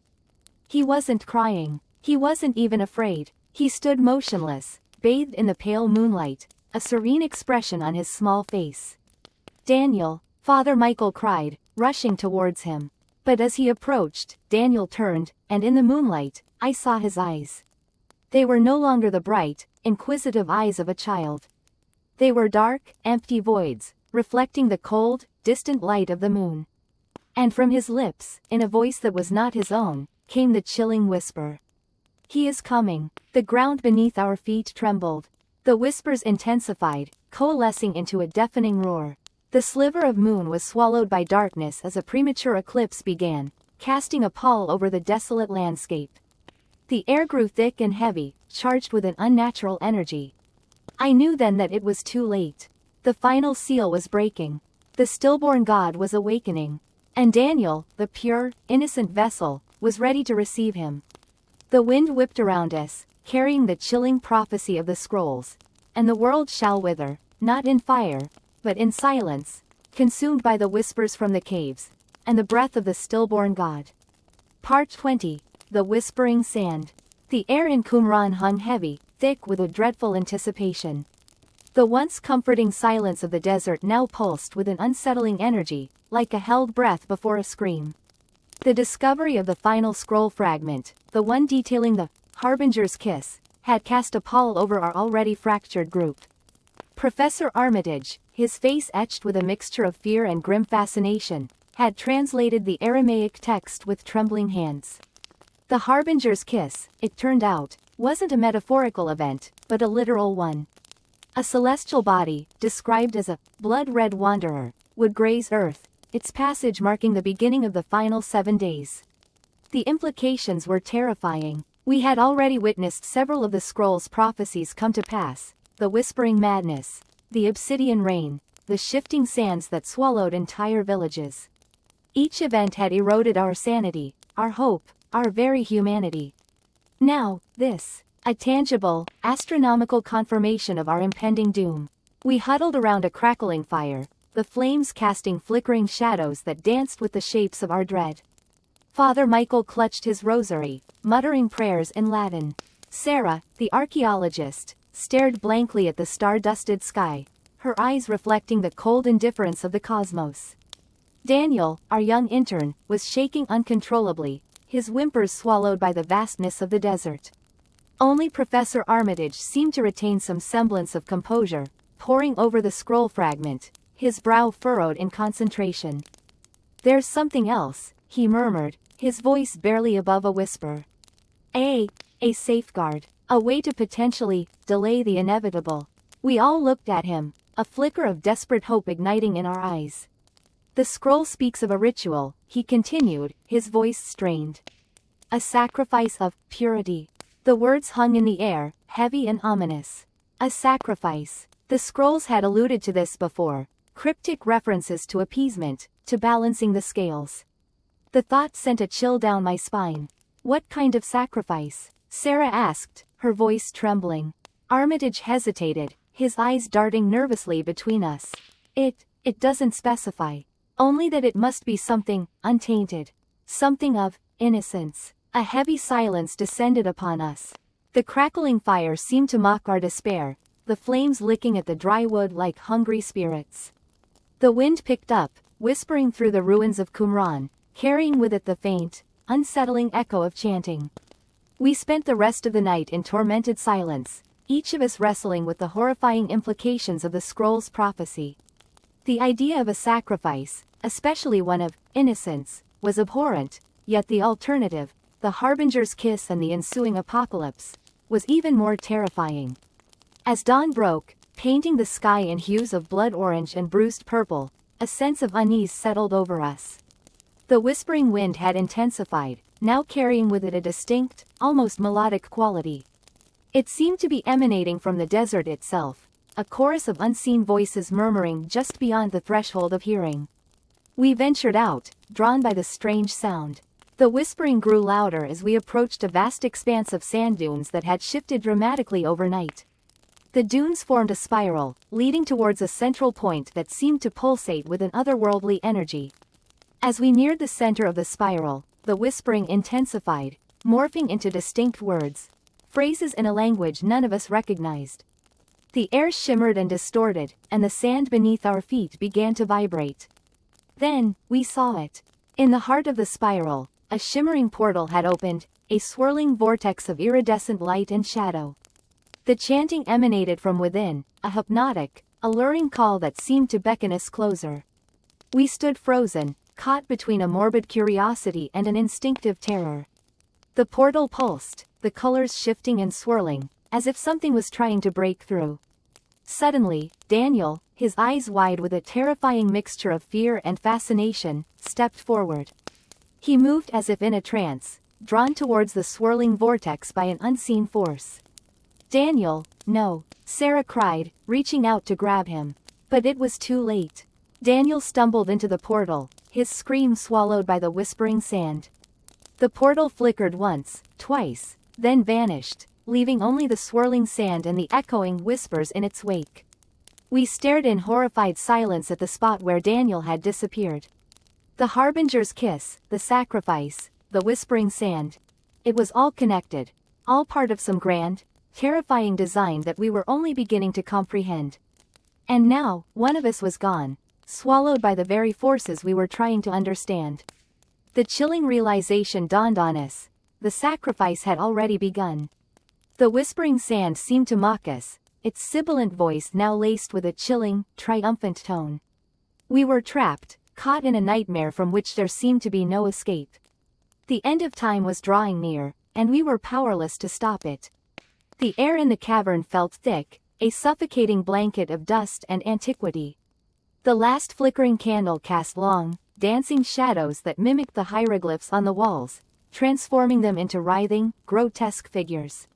Father Michael clutched the fragmented scroll, its brittle papyrus crumbling under his trembling fingers. The chilling prophecy echoed in his mind: the weeping star shall bleed, and from its tears, the Unmaker shall rise. Above, the crimson sky wept. Meteors, like fiery tears, streaked across the heavens, leaving trails of shimmering dust that hung in the air like a macabre aurora. The world outside the cavern was a symphony of destruction. The earthquakes had intensified, splitting the earth open and swallowing entire villages. The distant screams, carried on the wind, were less frequent now, replaced by an unnerving silence that spoke of a world already lost. "It's happening," Elias whispered, his voice hoarse with fear. He pointed to a section of the scroll Father Michael held. "The crimson tears, they herald the arrival." The inscription Elias indicated depicted a star, fractured and bleeding, surrounded by figures prostrating themselves before a monstrous silhouette shrouded in darkness. The Unmaker. The very depiction sent shivers down Father Michael's spine. "We have to find the counter-ritual," Father Michael muttered, his eyes scanning the other fragments. "There has to be a way to stop this." But the remaining pieces offered only fragments of hope, cryptic passages that hinted at a forgotten ritual, a sacrifice powerful enough to appease the Unmaker. One phrase repeated itself: "The heart of the serpent must be stilled." "The heart of the serpent," Elias repeated, his brow furrowed in thought. What could it mean? Suddenly, the ground trembled violently, sending a cascade of dust and rock raining down from the cavern ceiling. The candle extinguished, plunging them into absolute darkness. A guttural roar, inhuman and terrifying, echoed through the cavern, shaking the very foundations of the earth. "It's here," Father Michael whispered, his voice barely audible above the roar.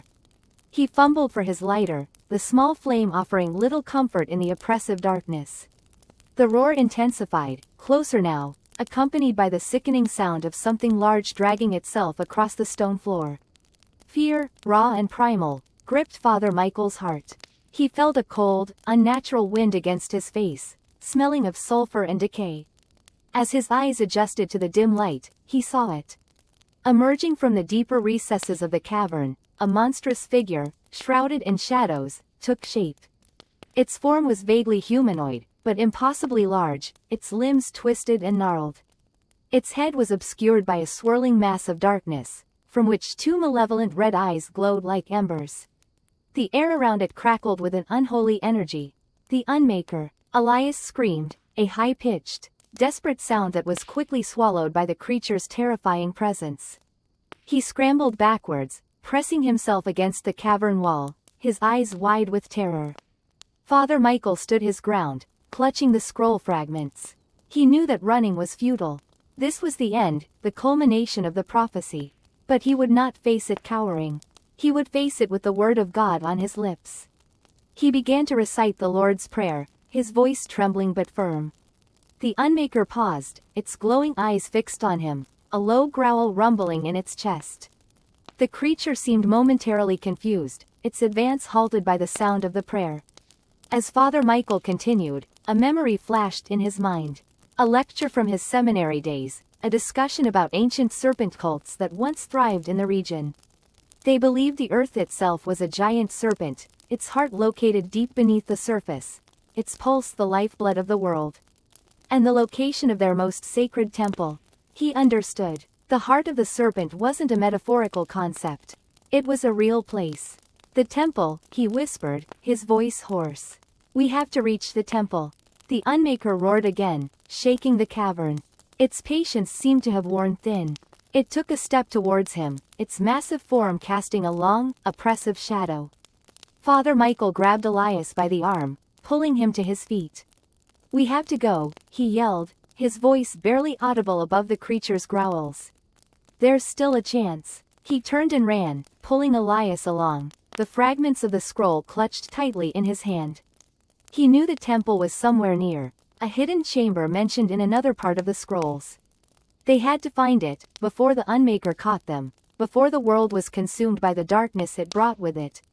He didn't know if the counter-ritual would work, or even if they could perform it in time. But it was their only hope. The fate of humanity rested on a desperate prayer and the faint flicker of a dying flame. Behind them, the roar of the Unmaker echoed, a promise of the end drawing ever closer. Part 22. The Whispering Salt. The cavern air, thick with the stench of decay and something anciently alien, clung to us like a shroud. The light from our headlamps danced across the salt-encrusted walls, revealing grotesque, bas-relief carvings that seemed to writhe and shift in our peripheral vision. Elias, his face a mask of morbid fascination and dread, traced a finger along a depiction of a winged creature with a human-like face, its mouth a gaping maw filled with needle-sharp teeth. Samael, he whispered, his voice hoarse. The angel of death. I shivered, not entirely from the cavern's chill. The carvings seemed to pulse with a dark energy, a palpable sense of malevolence that pressed against my sanity. The Dead Sea Scrolls had hinted at Samael, a harbinger of the end times, a being of immense power and cruelty. Seeing his likeness carved into the very rock of this hidden chamber felt like confirmation, a chilling validation of our worst fears. We pressed deeper, the passage narrowing until we were forced to move single file.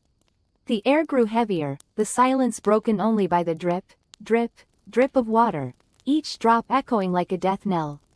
The whispering started then, faint at first, like the rustling of dry leaves. I dismissed it as the wind whistling through some unseen fissure, but as we continued, the whispering intensified, becoming a chorus of sibilant voices, just on the edge of comprehension. They're speaking to us, Sarah breathed, her eyes wide with terror. She clutched the amulet around her neck, its silver surface gleaming faintly in the lamplight. I strained to make out the words, but they remained elusive, a cacophony of whispers that slithered into my mind, planting seeds of unease and paranoia. It felt like the very walls were alive, whispering secrets of the apocalypse, prophecies of doom. The passage opened into a vast chamber, the air thick with the smell of brine and something else, something sickeningly sweet. In the center, bathed in an unnatural, phosphorescent glow, lay a pool of viscous, black liquid. It bubbled and churned, emitting a low, guttural growl that resonated deep within my chest. What is that? David stammered, his voice trembling. Elias, his eyes fixated on the pool, seemed to be in a trance. He stepped forward, drawn to it like a moth to a flame. The ink, he murmured, his voice distant and hollow. The ink of the covenant. The scrolls had spoken of the ink, a primordial substance used to write the original pact between God and humanity. They also warned of its corrupting influence, its ability to twist the minds of mortals, to bind them to the will of the ancient entities that lurked in the shadows. Elias, don't, I shouted, reaching for him, but it was too late. He knelt by the pool, his hand outstretched. The black liquid seemed to reach out to him, tendrils of darkness snaking up his arm, coiling around his wrist like living vines. A scream tore through the cavern, a scream of pure, unadulterated agony, but it wasn't from Elias. Sarah collapsed to the ground, clutching her head, her body convulsing. The amulet around her neck pulsed with a blinding light, the silver surface turning a molten gold. The whispering intensified, the voices no longer a murmur but a deafening roar that seemed to tear at the very fabric of reality. I rushed to Sarah's side, trying to comfort her, but she thrashed and writhed, her eyes rolled back in her head, revealing only white. The amulet burned with an unbearable heat, searing my flesh as I tried to remove it. Elias, his eyes now glowing with an unholy light, turned to us, a chilling smile spreading across his face. The black ink had consumed him, twisted him into something monstrous. She is the key, he hissed, his voice now a guttural rasp. The vessel, the gateway. He lunged towards Sarah, his hand outstretched, his fingers tipped with the viscous black ink. I knew, with a certainty that chilled me to the bone, that if he touched her, if the ink touched the amulet, it would be the end. The end of Sarah, the end of humanity, the end of everything. I stood between them, my heart pounding in my chest like a war drum. I had no weapon, no defense against the corrupted Elias and the power of the ink. All I had was the dwindling hope that somewhere, somehow, we could still escape this nightmare, that the prophecies could still be averted. But as the whispering voices intensified, swirling around me like a vortex of madness, I knew that hope was fading, slipping away like sand through my fingers. The end was coming, and it was coming for us all. Part 23. The Whispers of Salt. The cavern air, thick with the stench of brine and something ancient, something wrong, clung to us like a shroud. The flickering light of our single remaining lamp cast grotesque shadows that danced with the tremors still rippling through the earth. Father Michael clutched the fragmented scroll, his knuckles white, his face a mask of horrified awe. The Aramaic script, now a chillingly familiar sight, pulsed with an unnatural luminescence, as though lit from within. It speaks of a gate, he whispered, his voice hoarse. A gate between worlds, opened by the convergence of the 7 signs. 6. We had witnessed 6. The crimson rain, the whispering stones, the sun's eclipse, the rising of the Dead Sea, the silencing of the birds, the weeping statues. Each a hammer blow against the fragile edifice of reality. Each a step closer to the precipice of oblivion. What is the 7th sign? I asked, the words catching in my throat. Father Michael didn't answer. His eyes, wide and unseeing, were fixed on the scroll. The luminescence intensified, the Aramaic characters shifting and swirling before our eyes. A low hum resonated from the depths of the cavern, a sound that vibrated not in our ears, but in the very marrow of our bones. Then, a voice, not Father Michael's, not human, a whisper, sibilant and dry, like the rustling of dead leaves in a forgotten graveyard. It seemed to emanate from the scroll itself, from the very fabric of the cavern walls, from the salt-laden air we breathed. It spoke in a language older than time, older than the earth itself. A language of shadows and despair. Father Michael swayed, his grip on the scroll loosening. He looked at me, his eyes filled with a terror I had never seen before, a terror that transcended human understanding. It says, the 7th sign, is the silence. Silence. The word hung in the air, heavy and oppressive. The tremors ceased. The humming stopped. The whispering voice faded into nothingness. A profound, unnatural silence descended upon the cavern. A silence that was more than the mere absence of sound. It was the absence of everything. The absence of hope. The absence of life itself. I felt a cold dread seep into my soul, a chilling premonition of the end. The air grew thick and suffocating. I gasped for breath, but my lungs felt empty, hollow. We stood there, frozen in the heart of that terrible silence, 2 insignificant figures against the backdrop of cosmic horror. The single lamp flickered and died, plunging us into absolute darkness. And then, I heard it.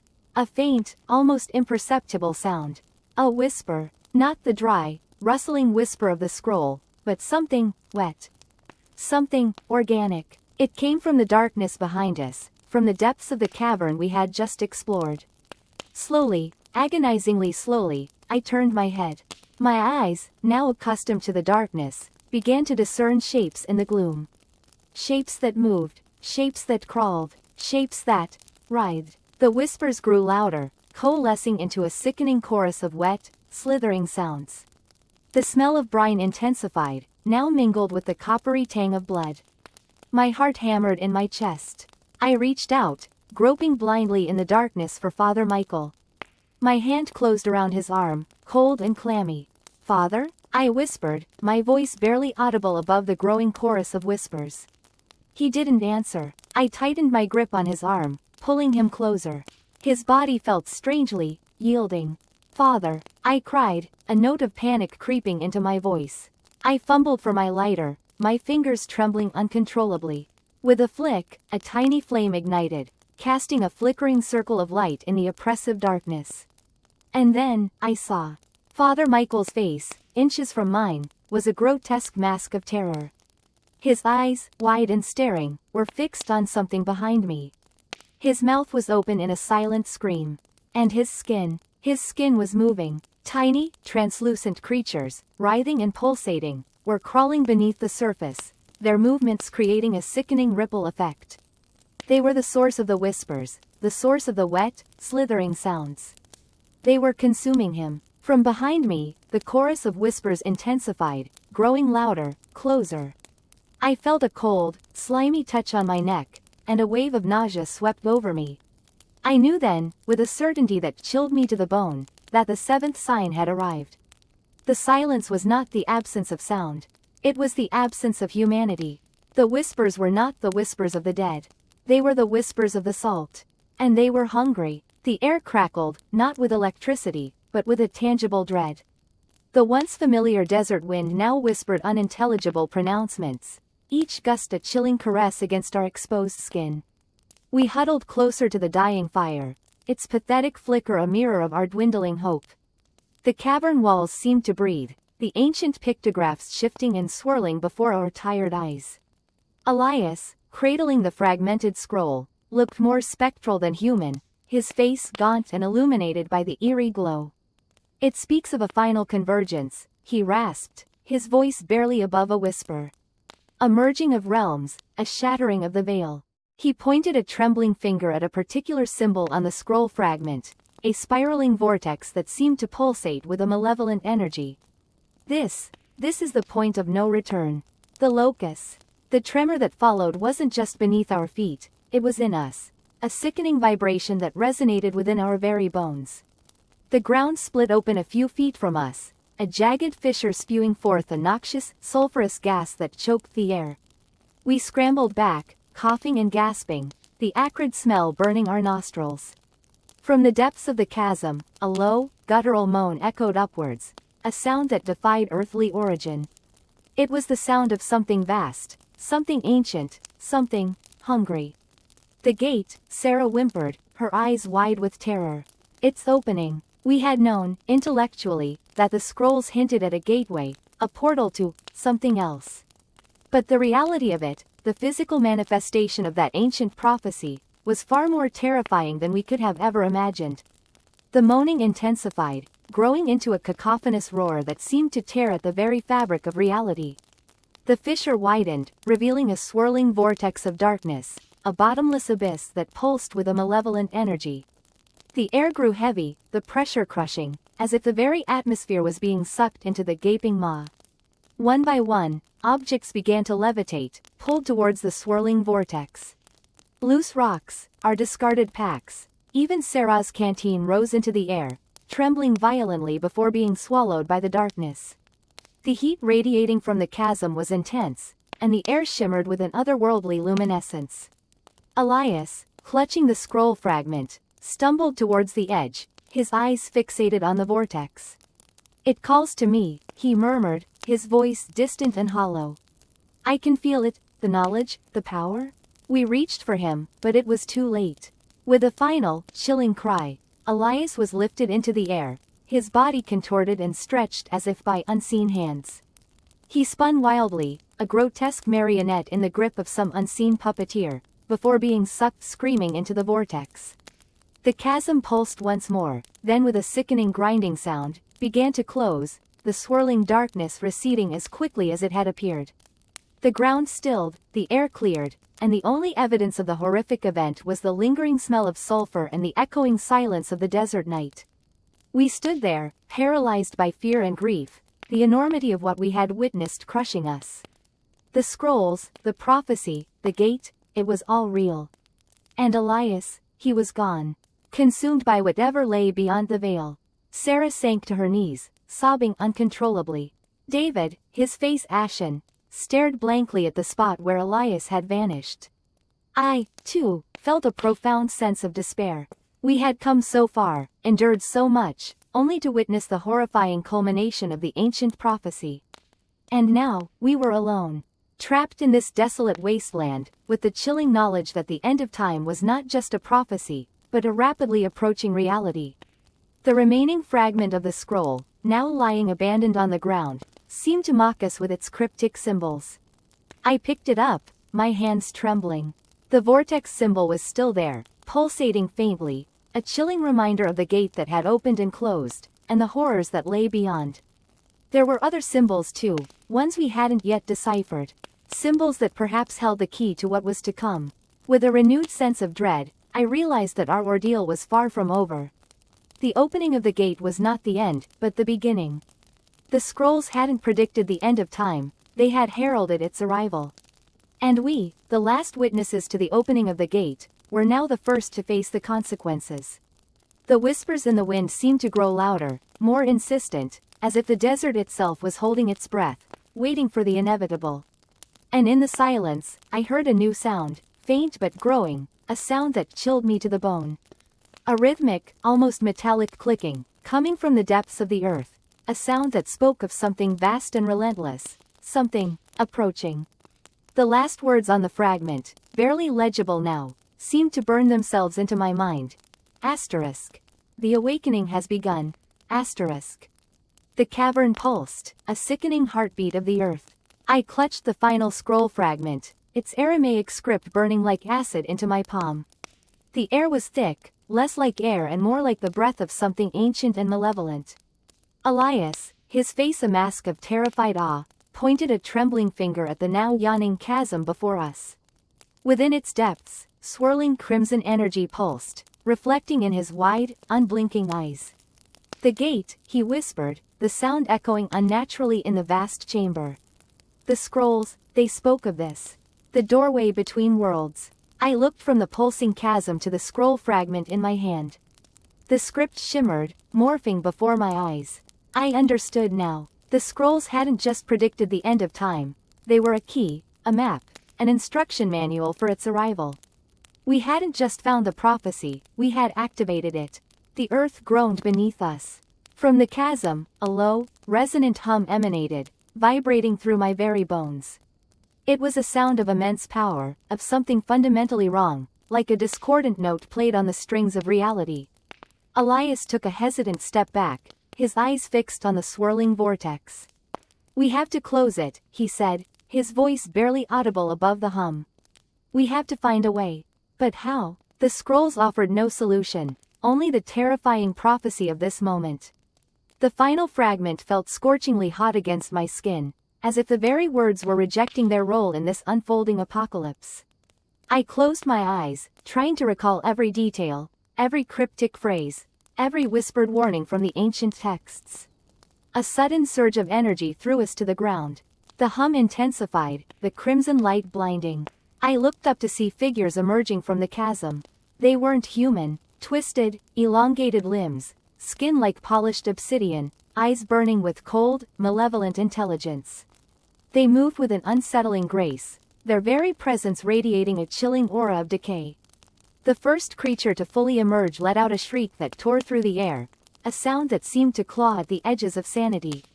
It turned its burning gaze towards us, and I felt a wave of pure terror wash over me. This was it, the end, not fire and brimstone, not a celestial clash of titans, but something far more insidious, far more alien. Elias scrambled to his feet, pulling a small, silver dagger from his belt. It was an artifact he discovered alongside the scrolls, its purpose unknown until this very moment. He lunged towards the creature, the dagger flashing in the crimson light. It was a futile gesture. The creature barely seemed to register his presence. With a swift, almost nonchalant movement, it swatted Elias aside. He flew through the air, crashing against the cavern wall with a sickening thud. I didn't dare look to see if he was still breathing. The creatures advanced, their movements unnervingly silent despite their size. I felt a strange calm descend upon me, a detached acceptance of the inevitable. I looked at the scroll fragment in my hand, the burning script now forming a single, chilling word: Keter. Crown. The highest point of the Kabbalistic tree of life, the gateway to the divine. Or, in this case, to something far less divine. They were upon me. I closed my eyes, bracing for the end. But instead of pain, I felt a strange warmth spread through my body. The scroll fragment glowed intensely, the heat almost unbearable. I opened my eyes to see the creatures frozen, their burning gazes fixed on the fragment in my hand. The script was swirling, shifting, coalescing into a blinding white light. I couldn't look away. The light pulsed, grew, consumed the cavern. The humming intensified, becoming a deafening roar. Then, silence. I opened my eyes. The cavern was gone. The creatures were gone. I was standing in a field of wildflowers, the sun warm on my face. A gentle breeze rustled the leaves of nearby trees. It was peaceful, but the peace was a thin veneer over a deep, unsettling unease. Something was wrong, terribly wrong. The world felt empty, devoid of life. The air, though fresh, lacked the subtle hum of insects, the chirping of birds. The silence was absolute. I looked at my hand. The scroll fragment was gone. Only a faint, shimmering residue remained, like the ghost of its terrible power. I was alone, the last human. The end of time hadn't been a cataclysmic event, but a quiet, insidious erasure. The creatures hadn't destroyed the world, they had absorbed it.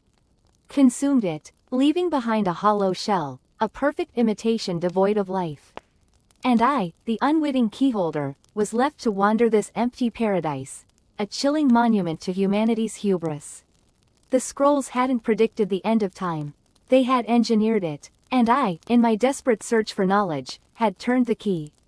The silence stretched on, broken only by the whisper of the wind through the empty trees, a constant, chilling reminder of what was lost, of what I had lost. And in that silence, I heard the faintest echo of the final word, Keter. The crown, now mine, and mine alone, in this desolate, silent kingdom of the dead.